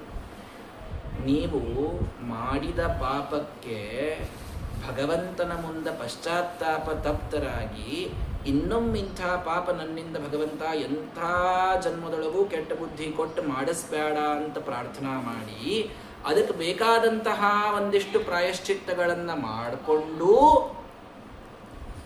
ನೀವು ಅದರೊಳಗೆ ಭಗವಂತನ ನಾಮಸ್ಮರಣ ಮಾಡಿರಿ ಅಂತಂದ್ರೆ ಆ ಭಗವಂತನ ನಾಮಸ್ಮರಣದ ಪುಣ್ಯದಿಂದ ನಿಮಗೆ ಪ್ರಾಯಶ್ಚಿತ್ತದೊಳಗೆ ರತಿ ಬರ್ತದೆ. ಅದರಿಂದ ನಿಮಗೆ ಮತ್ತೆ ಶಾಸ್ತ್ರಜ್ಞಾನ ಆಗ್ತದೆ, ಗುರುಗಳ ಸಂಘ ಆಗ್ತದೆ. ಅದರಿಂದ ನಿಮಗೆ ಮತ್ತೆಲ್ಲ ಜ್ಞಾನ ಬಂದು ಆಮೇಲೆ ಉದ್ಧಾರ ಆಗುತ್ತೆ. ಶ್ರೀಮದಾಚಾರ್ಯ ತಾತ್ಪರ್ಯದಲ್ಲಿ ಸ್ಪಷ್ಟ ಬರೀತಾರೆ. ನಾರಾಯಣ ಅಂದದಕ್ಕೆ ಹೋಗಿ ಮೋಕ್ಷಕ್ಕೆ ಹೋದ ಹಂಗಿಲ್ಲ. ನಾಮಸ್ಮರಣ ಇದು ಅತಿ ದೊಡ್ಡದಾದ ಪ್ರಾಯಶ್ಚಿತ್ತ. ಅದು ಭಕ್ತಿಯಿಂದ ಕೂಡಿದಂತಹ ನಾಮಸ್ಮರಣ ಮಾತ್ರ ಎಲ್ಲಾ ರೀತಿಯ ಪಾಪಗಳನ್ನು ಕಳೆದು ಹಾಕ್ಲಿಕ್ಕೆ ಸಮರ್ಥವಾದದ್ನ. ಯಾಕೆ ಯಾವಾಗಲೂ ಕೂಡ ರಾಮ ರಾಮ ರಾಮ ರಾಮ ಅನ್ಬೇಕಾದ ದೇವ್ರ ಮುಂದೆ ಕೂತ್ ಭಕ್ತಿನ ಕಣ್ಮುಚ್ಚನ್ರಿ ಅಂತ ಯಾಕಂತೀನಿ ಅಂದ್ರೆ ಈ ಬರೇ ರಾಮ ಅನ್ನುವಂಥ ಎರಡೇ ಅಕ್ಷರ, ರಾಮ ರಾಮ ಎಂಬೆರಡು ಅಕ್ಷರ ಪ್ರೇಮದಿ ಸಲಹಿತು ಸುಜನರನ್ನು, ಎರಡೇ ಅಕ್ಷರದ ಅದು. ಆದ್ರೆ ಅದು ಎಂಥೆಂಥವರನ್ನ ಉದ್ಧಾರ ಮಾಡ. ನೈಷಾದ ಯೋಷಿದಾಶುಭೇಷ ಕ್ರದಂಡ ಜನಿ ದೋಷಾಚರಾದಿ ಶುಭದಃ. ನಮ್ಮ ರಾಮ ಎಂತ ಗೊತ್ತೇನ್ರಿ? ನೈಷಾದ ಒಬ್ಬ ಗುಹಾ ಅನ್ನುವಂಥ ಒಬ್ಬ ನಾವಿಕ ಅಂಬಿಗ ಅವನನ್ನು ಉದ್ಧಾರ ಮಾಡಿದ. ಯೋಷಿತ ಒಬ್ಬ ಹೆಣ್ಣು ಪಾಪಗ್ರಸ್ತಳಾಗಿ ಶಾಪಗ್ರಸ್ತಳಾಗಿ ಬಿದ್ದಿದ್ಲು ಅಹಲ್ಯ, ಅವಳನ್ನು ಉದ್ಧಾರ ಮಾಡಿದ. ಅಶುಭೇಶಾಕ್ರದ ಅಂಡಜನಿ, ಆ ಜಟಾಯು ಒಂದು ಪಕ್ಷಿ, ಮಾಂಸ ತಿನ್ನುವ ಪಕ್ಷಿ, ಅದನ್ನು ಉದ್ಧಾರ ಮಾಡಿದ. ದೋಷಾಚರ ರಾಕ್ಷಸ ಯಾರು ವಿಭೀಷಣ, ಅವನು ಉದ್ಧಾರ ಮಾಡಿದ. ನಮ್ಮ ರಾಮ ಯಾರನ್ನು ಉದ್ಧಾರ ಮಾಡಿಲ್ಲ ಹೇಳಿ? ನಮ್ಮ ರಾಮ ಯಾರನ್ನು ಉದ್ಧಾರ ಮಾಡಿಲ್ಲ ಹೇಳಿ? ತ್ವಂ ಪಾಪ ಕೂಪ ಪತಿತಂ ಪಾಹಿ ಮಾಂ ತದಪಿ ತ್ವಂಪಾಸರಸ್ತಟಚರ. ಕೂಪ ಪತಿತಂ, ಪಾಪ ಕೂಪ ಪತಿತಂ ಮಾಂ ಪಾಹಿ. ನಾನೂ ಪಾಪ ಮಾಡಿದ್ದು ನಿಜ, ಆದರೆ ನನ್ನಲ್ಲಿರತಕ್ಕಂತಹ ಕೆಲವು ಸಣ್ಣ ಸಣ್ಣ ಸಣ್ಣ ಗುಣಗಳನ್ನು, ಅಥವಾ ನನ್ನೊಳಗೆ ಗುಣಗಳು ಇಲ್ಲ ಅಂತೇ ತಿಳ್ಕೊ. ಗುಣಮಯಿ ನಹೀತಿವ ರಘುಪತೆ ದಯಾಂ ನಾಚರಃ. ಗುಣಗಳು ನನ್ನಲ್ಲಿ ಇಲ್ಲ ಅಂತಾದರು. ಶಿಲಾ ಕಲುಷ ನಾಶನೆ ಕಥ ಕಿಲಾಬಲ ಸಾಧನ. ಕಲ್ಲಿನೊಳಗೆ ಯಾವ ಗುಣ ನೋಡಿದಿ ಅಂತ ಕೇಳ್ತಾರೆ ಸತ್ಯಸಂಧರು. ಕಲ್ಲಿತ್ತಲ್ಲ, ಅದರೊಳಗೆ ಗುಣನೇ ಇರ್ಲಿಕ್ಕೆ ಸಾಧ್ಯ ಇಲ್ಲ. ಶಿಲಾ ಕಲುಷ ನಾಶ, ಕಲ್ಲಿನದೇ ಕಲುಷವನ್ನು ಹೋಗಿಸ್ತಿ ಅಂತಂತಂದ್ರ ನನ್ನೊಳಗಂತೂ ನನ್ನೊಳಗೆ ಗುಣ ಇಲ್ಲಂದ್ರೂ ನಾವು ಯಾವ ಗುರುಗಳನ್ನು ನಂಬಿ ಅವರೊಳಗಂತೂ ಭಾಳ ಗುಣ ಅವ, ಅವ್ರ ಶಿಷ್ಯರಂತೂ ಹೋಗ್ಲ ನಾವು, ಅದಕ್ಕೆ ನೀವು ಉದ್ಧಾರ ಮಾಡಬೇಕು ಅಂತ. ಏನು ಹೇಳಲಿಕ್ಕೆ ಬಂದೆ ಅಂದರೆ, ಪ್ರಾಯಶ್ಚಿತ್ತಗಳು ಸಾಕಷ್ಟಿರಬಹುದು. ಯಾವ ಮನುಷ್ಯ, ಯಾವ ವ್ಯಕ್ತಿ ಭಗವಂತನ ಮುಂದೆ ಪಶ್ಚಾತ್ತಾಪ ತಪ್ತನಾಗಿ ತಾನು ನಿಂತು ತಾನು ಕ್ಷಮೆಯನ್ನು ಯಾಚಿಸಿ ತಾನು ಭಗವಂತನ ಭಕ್ತಿಯಿಂದ ನಾಮಸ್ಮರಣವನ್ನು ಮಾಡಿ ಜ್ಞಾನವನ್ನು ಪಡೆದುಕೊಳ್ತಾ ಇದ್ದಾನೋ, ಆ ಜ್ಞಾನವೆಂಬ ಆ ಒಂದು ನೌಕೆ ಅವನಿಗೆ ಈ ಪಾಪದ ಸಂಸಾರದ ಸಮುದ್ರವನ್ನು ದಾಟಿಸ್ಲಿಕ್ಕೆ ಸಮರ್ಥವಾಗಿದೆ. ಹಾಗಾಗಿ ಕೇವಲ ಒಂದು ನಾಮಸ್ಮರಣ, ಎಲ್ಲೋ ಆಡ್ತಾ ಇದ್ದಂಥ ಮಗನನ್ನ, ನಾರಾಯಣ ಅಂತ ಹೆಸರಿನ ಮಗನನ್ನ ಕರೆದದ್ದಕ್ಕೆ ಅಜಾಮಿಳನ ಉದ್ಧಾರವಾಯಿತು ಅಂತ ಇಷ್ಟೇ ಅರ್ಥದಲ್ಲಿ ಈ ಕಥೆಯನ್ನು ನೀವು ತಿಳ್ಕೊಳ್ಬೇಡ್ರಿ. ಹೇಳಲಿಕ್ಕೆ ಹೊರಟದ್ದು ನಾಮಸ್ಮರಣದ ಮಹತ್ವ ಮಾತ್ರ ಬಹಳ ದೊಡ್ಡದಿದೆ. 6 ಸಂಗಡ ಬಾಹೋರಿಲ್ಲ, ನಾರಾಯಣನ ನಾಮ ನೆರೆಬಾಹೋದಲ್ಲದೆ 6 ಸಂಗಡ ಬಾಹೋರಿಲ್ಲ. ಭಗವಂತನ ನಾಮವೊಂದು ನಮ್ಮ ಕೈ ಹಿಡಿದು ಬಿಟ್ರೆ ಇನ್ಯಾರೂ ನಮ್ಮ ಜೊತೆಗೆ ಬರೋದು ಸಾಧ್ಯ ಇಲ್ಲ. ಹಾಗಾಗಿ ಭಗವಂತನ ನಾಮವನ್ನು ರಾಮ ರಾಮ ರಾಮ ರಾಮ ಅಂತ ಸ್ಮರಣ ಮಾಡ್ಕೋತಿದ್ರೆ ನಮ್ಮ ಎಲ್ಲ ಪಾಪಗಳು ಹೋಗ್ತಾವೆ. ಅರ್ಥ ಮಾಡ್ಕೊಳ್ರಿ, ಜೀವನದಲ್ಲಿ ಎಷ್ಟೋ ಪಾಪಗಳನ್ನು ನಾವು ಜ್ಞಾತವಾಗಿ ಅಜ್ಞಾತವಾಗಿ ಮಾಡಿರ್ತೀವಿ. ಅದೆಲ್ಲದಕ್ಕೂ ಪರಿಹಾರ ಇದೆ ಭಗವಂತನ ನಾಮಸ್ಮರಣದಿಂದ. ಅಂತ್ಯಜಳ ಸಹವಾಸದಲ್ಲಿ ವಿಪ್ರವರನೊಬ್ಬ ಸಂತಸದಿಂದ ಬಹುಕಾಲ ಕಳೆಯೇ ಪ್ರಾಂತ್ಯ ಸಮಯಕ್ಕೆ ತನ್ನ ಮಗನ ಕರೆಯಲು ಕಾಯ್ದೆ. ಕಂತು ಪೀತನೆ ತವ ದಯವೋ ಸಾಧನವೋ ನೀ ದಯಾಪರನೋ ನಿನ್ನವರ ಸಾಧನವೋ. ನೀ ದಯಾಪರನೋ ನಿನ್ನವರ ಸಾಧನವೋ. ಇದೇ ಕಥೆ ಅದು. ಅಂತ್ಯಜಳ ಸಹವಾಸದಲ್ಲಿ ವಿಪ್ರವರನೊಬ್ಬ ಸಂತಸದಿಂದ ಬಹುಕಾಲ ಕಳೆ. ಆ ವೇಶ್ಯಾಸ್ತ್ರೀಯ ಜೊತೆಗೆ ಬಹುಕಾಲವನ್ನ ಸಂತಸದಿಂದ ವಿಪ್ರ ಕಳೆದ. ಆದ್ರೆ ಅಂತ್ಯ ಸಮಯಕ್ಕೆ ತನ್ನ ಮಗನ ಕರೆಯಲು ಕಾಯಿದೆ. ಆ ಮಗನಾದ ನಾರಾಯಣ ಅನ್ನುವ ಹೆಸರಿನ ಬಾಲಕನನ್ನು ಕರೆದದ್ದಕ್ಕೆ ಭಗವಂತ ವಿಷ್ಣುದೂತರಲ್ಲಿ ಬಂದು ಅವನ ಉದ್ಧಾರವನ್ನ ಅವರು ಮಾಡ್ತಾ ಇದ್ದಾರೆ. ಹಾಗಾಗಿ ಪತಿಂಬ ಪೃಚ್ಛತ ಭಟಾಹ ಧರ್ಮೇಸ್ಮಿನ್ ಯದಿ ಸಂಶಯ. ನಾವು ಹೇಳ್ತಾ ಇರೋದೇನು ತಪ್ಪು ಅನ್ಸಿತ್ತಂದ್ರೆ ಹೋಗಿ ನಿಮ್ಮ ಯಮರಾಜಕ್ಕೆ ಕೇಳ್ಕೊರಿ ನೀವು ಅಂತ ಅಂದ್ಬಿಟ್ರು ವಿಷ್ಣುದೂತರು. ಅವ್ರು ಬಹಳ ಕಾನ್ಫಿಡೆಂಟ್ ಇದ್ರು. ಅವರು ನಿಮಗೆ ಧರ್ಮ ಯಾವುದಂತ ಗೊತ್ತಾಗಲ್ತಾಗದು, ಹೋಗಿ ನಿಮ್ಮ ರಾಜ ಕೇಳ್ಕೊರ್ ಹೋಗ್ರಿ ಅಂತ. ಇವು ಎರಡೂ ಅಲ್ಲಿ ನೋಡೋದವ್ರಿ. ಇವ ಇಲ್ಲಿ ಬಿದ್ದಾನ ಮಾರಾಯ ಹಾಸಿಗೆ ಮೇಲೆ, ಅವು ಎಳ್ಕೊಳ್ಳಿಕ್ಕೆ ಬಂದವರು ಅವ್ರು ಹೋಗ್ಬಿಟ್ರು. ಏನೋ ಮತ್ತು ಅವ್ರು ಕೇಳ್ಕೊಂಬ ಅಂದಾರ್ರಿ, ನಾವು ಕೇಳ್ಕೊಂಬರ್ತೀವಿ ಅಂತ ಅವ್ರು ಹೋದ. ಆ ಕಡೆ ಈ ಕಡೆಗೆ ಇವನ್ ದಿನ ಅಪಮೃತ್ಯು ಇತ್ತಿದು, ಕಾಲ ಮೃತ್ಯು ಬಂದಿರಲಿಲ್ಲ. ಈಗ ಯಾಕೆ ಇವನ್ ದಿನ ಟೈಮ್ ಹೋಗೋದಿಲ್ಲ, ಆಮೇಲೆ ಬರೋಣ ಅಂತ ವಿಷ್ಣುದೂತರು ಹೋಗ್ಬಿಟ್ರು. ಆ ಕಡೆ ಅವ್ರು ಹೋದ್ರು, ಈ ಕಡೆ ಇವ್ರು ಹೋದ್ರು. ದಕ್ಷಿಣ ದಿಕ್ಕಿಗೆ ಅವ್ರು ಹೋದ್ರು, ಉತ್ತರ ದಿಕ್ಕಿಗೆ ಇವ್ರು ಹೋದ್ರು. ಇವ ಮಲ್ಕೊಂಡಿದ್ದ. ಅಥಾಜಾಮಿಳ ಆಕರಣೆ ದೂತಾನಾಂ ಯಮಕೃಷ್ಣಯೋಹೋ. ಯಮ ಮತ್ತು ಭಗವಂತರ ದೂತರ ಆ ಸಂವಾದವನ್ನು ಕೇಳಿದ. ಧರ್ಮಂ ಭಾಗವತಂ ಶುದ್ಧಂ ತ್ರೈವಿಧ್ಯಂಚ ಗುಣಾಶ್ರಯಂ. ಅದೆಲ್ಲ ಕೇಳಿ ಭಕ್ತಿಮಾನ್ ಭಗವತ್ಯಾಶು ಮಾಹಾತ್ಮ್ಯ ಶ್ರವಣಾಧರೇಹೇ. ಭಗವಂತನ ಮಾಹಾತ್ಮ್ಯ ಕಿವಿ ಮೇಲೆ ಬಿತ್ತಲ್ಲ, ಭಕ್ತಿ ಬಂದ್ಬಿಡುತ್ತವನಿಗೆ. ಅಹೋಮೇ ಪರಮಂ ಕಷ್ಟಂ ಅಭೂತ್ ಅವಿಜಿತಾತ್ಮನಃ. ಎಷ್ಟು ಕಷ್ಟ, ಏನ್ ನನ್ನ ಜೀವನ ವ್ಯರ್ಥ ಮಾಡಿಕೊಂಡೆ ನಾನು. ಇಡಿಯಾದ ನನ್ನ ಶುದ್ಧವಾದ ಚಾರಿತ್ರ್ಯವನ್ನ ಇಂಥ ಒಬ್ಬ ದುಷ್ಟ ಸ್ತ್ರೀ ಸಂಘದಿಂದ ನರಕದಿಂದ ನಾನೆಲ್ಲ ಕಳ್ಕೊಂಡ್ಬಿಟ್ನಲ್ಲ. ಧಿಂಗ್ಮಾಂ ವಿಗರ್ಹಿತಂ ಸದ್ಭಿಹಿ ದುಷ್ಕೃತಂ ಕುಲ ಕಜ್ಜಲಂ. ನನ್ನ ಕುಲಕ್ಕೆ ಕಾಡಿಗೆ ಹಚ್ಚಿದಂಗೆ ಮಾಡಿದ್ನಲ್ಲ ನಾನು. ಹಿತ್ವಾ ಬಾಲಾಂ ಸತೀಂ ಯೋಹಂ ಸುರಾಪಾಂ ಅಸತೀ ಮಗಾಂ. ಎಂಥ ನನ್ನ ಹೆಂಡತಿ, ಎಂಥ ನನ್ನ ಮಕ್ಕಳು, ಎಷ್ಟು ಶುದ್ಧವಾದಂತಹ ನನ್ನ ಸಂಸಾರ ಇತ್ತು, ಅಂಥದ್ದು ಇವಳ ಕಡೆಗೆ ಬಂದು ನನ್ನ ಇಡಿಯಾದ ಚರಿತ್ರೆಯನ್ನು ಭ್ರಷ್ಟ ಮಾಡಿಕೊಂಡೆ. ಕಿಮಿದಂ ಸ್ವಪ್ನಮಾಹೋಸ್ವಿತ್ ಸಾಕ್ಷಾತ್ ದೃಷ್ಟಮಿಹ ಅದ್ಭುತಂ. ನಾನೇನು ಎಷ್ಟು ತನಕ ಸ್ವಪ್ನ ನೋಡಿದ್ನೋ, ಏನು ಖರೆ ಖರೇನೆ ನನಗೆ ಇದೆಲ್ಲ ಕಾಣಿಸ್ತೋ. ಪಯಾತಾಹ ಅದ್ಯತೆ ಏಮಾಂ ವ್ಯಕರ್ಷನ್ ಪಾಶ್ಯಪಾಣಯ. ಆ ಹಗ್ಗ ಹಾಕಿ ನನ್ನ ಎಳಿಲಿಕ್ಕೆ ಬಂದಂಥವ್ರು ಎಲ್ಲಿ ಹೋದ್ರವರು, ಎಲ್ಲಿ ಹೋದ್ರ ಸಿದ್ಧರು, ಏನು ಅದ್ಭುತವಾದಂಥ ವಿಷ್ಣುದೂತರು ಬಂದಿದ್ರಲ್ಲ, ಎಲ್ಲಿ ಹೋದ್ರು? ಎಲ್ಲರೂ ಇಲ್ಲೇ ಇಲ್ಲ. ಕ್ವಚಾಹಂಕಿತವ ಪಾಪೋ ಬ್ರಹ್ಮೋತ್ಸವ ನಿರಪತ್ರಪಃ ಕ್ವಚ ನಾರಾಯಣ ಇತ್ಯೇತದ್ ಭಗವನ್ ನಾಮ ಮಂಗಲಂ. ನಿರ್ಲಜ್ಜನಾದ ಬ್ರಹ್ಮೋಜ್ಜನಾದ ಮೋಸದ ರೂಪದಂತಿರ್ತಕ್ಕಂಥ ನಾನೆಲ್ಲೇ, ಭಗವಂತನ ಆ ಮಂಗಳಕರವಾದಂಥ ನಾಮ ಎಲ್ಲೇ, ನನ್ನಂಥವನ ಬಾಯಿಯಿಂದ ಅದು ಬರ್ತದೋ ಇಲ್ಲೋ ಗೊತ್ತಿಲ್ಲ. ವೈಕುಂಠ ನಾಮಗ್ರಹಣಂ ಜಿಹ್ವಾ ಕರ್ತುಮಿಹಾರ್ಹತಿ. ನನ್ನ ನಾಲಿಗೆ ಆ ನಾಮ ಹೇಳಲಿಕ್ಕದು ಲಾಯಕ್ಕದನೋ ಇಲ್ಲೋ ಗೊತ್ತಿಲ್ಲ. ಅಂತೂ ಯತಿಷ್ಯಾಮಿ, ಪ್ರಯತ್ನರೇ ಮಾಡ್ತೀನಿ. ಆತ್ಮಾನಂ ಅಂಧೇ ತಮಸಿ ಮಜ್ಜಗೆ.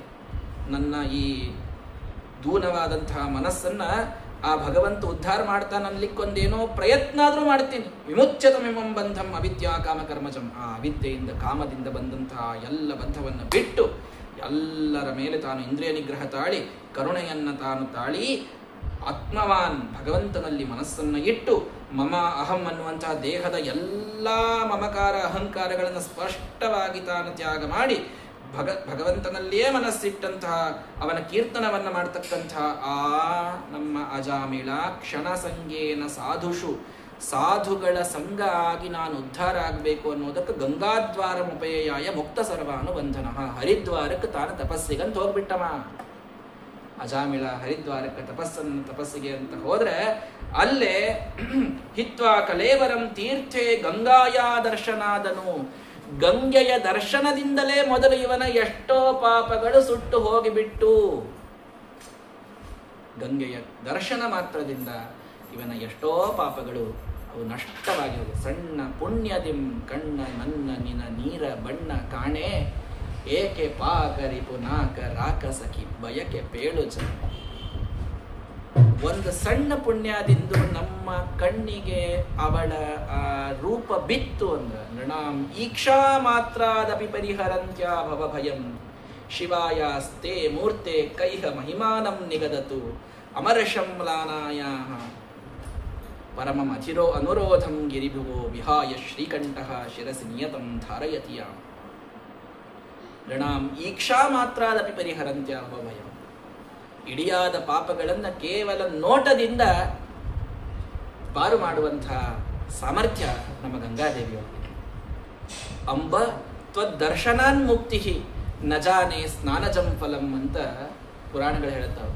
ಅವಳ ದರ್ಶನದಿಂದ ಪಾಪ ಮೋಕ್ಷ ಸಿಗ್ತದಂತ. ಸ್ನಾನದ ಫಲ ಆಮೇಲೆ ವಿಚಾರ ಮಾಡ್ರಿ ನೀವು ಅಂತ ಪುರಾಣಗಳು ಹೇಳುತ್ತಾವೆ. ತದ್ದರ್ಶನಾತ್ ಮುಕ್ತಿ ನಜಾನೆ ಸ್ನಾನಜಂ.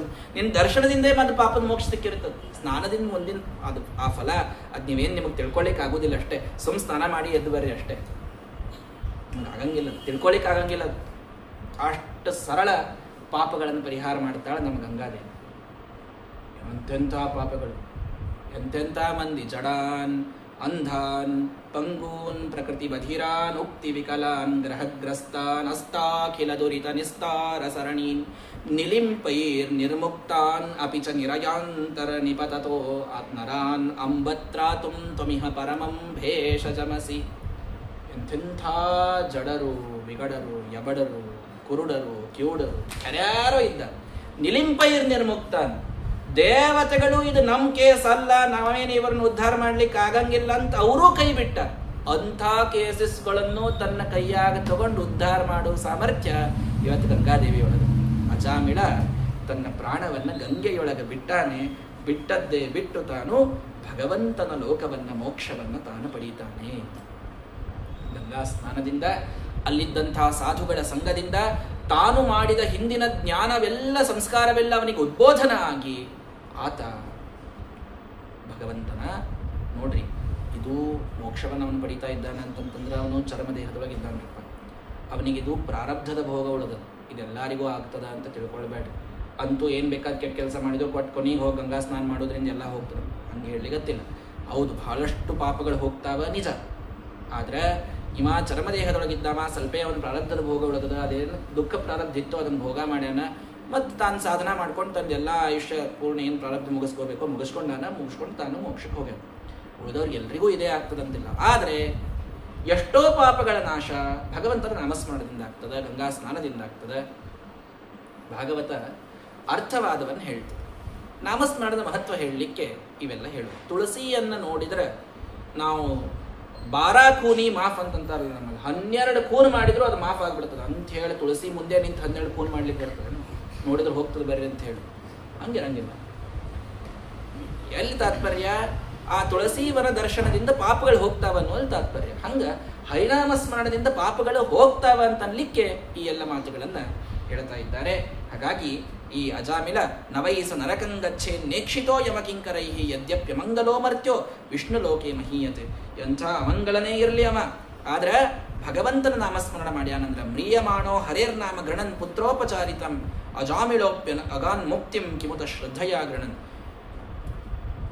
ಸುಮ್ಮನೆ ಏನೋ ಮಗನ ಹೆಸರು ಕರೀಲಿಕ್ಕಂತ ಕರೆದಂಥ ಅಜಾಮಿಳನೇ ಎಷ್ಟು ಪಾಪಗಳಿಂದ ತಾನು ಮೋಕ್ಷ ಹೊಂದಬೇಕು ಅಂತಂದ್ರ ನೀವು ಶ್ರದ್ಧೆಯಾಗಣನ್ ಶ್ರದ್ಧಾದಿಂದ ಅವನ ನಾಮಸ್ಮರಣ ಮಾಡಿದ್ರೆ ಇನ್ನೆಷ್ಟು ಫಲ ಬರ್ಲಿಕ್ಕಿಲ್ಲ ಅಂತ ಹಿಂಗದನ್ನು ವಿಚಾರ ಮಾಡ್ರಿ ಅಂತ ಭಾಗವತ ಅದರ ತಾತ್ಪರ್ಯವನ್ನು ನಮಗೆ ತಿಳಿಸಿಕೊಡ್ತಾ ಇದೆ. ಹಾಗಾಗಿ ಈ ಅಜಾಮಿಳನ ಉಪಾಖ್ಯಾನವನ್ನು ಯಾರು ಕೇಳ್ತಾರೋ ಎಲ್ಲ ಪಾಪಗಳಿಂದ ಅವರಿಗೆ ಮುಕ್ತಿ ಸಿಕ್ತು, ಅವರು ಭಕ್ತಿಯಿಂದ ಭಗವಂತನ ನಾಮಸ್ಮರಣ ಮಾಡಲಿಕ್ಕೆ ಅರ್ಹರಾಗ್ತಾರೆ ಅನ್ನುವಂತಹ ಫಲವನ್ನು ಈ ಅಜಾಮಿಳ ಉಪಾಖ್ಯಾನದಿಂದ ಭಾಗವತ ನಮಗೆ ತಿಳಿಸಿಕೊಡ್ತಾ ಇದೆ. ಆದ್ರೆ ಅಲ್ರಿ ಅವ ರಾಜ ಅಂದ, ನೀವು ಅರ್ಧಮರ್ಧ ಕಥೆ ಹೇಳ್ಬೇಡ್ರಿ.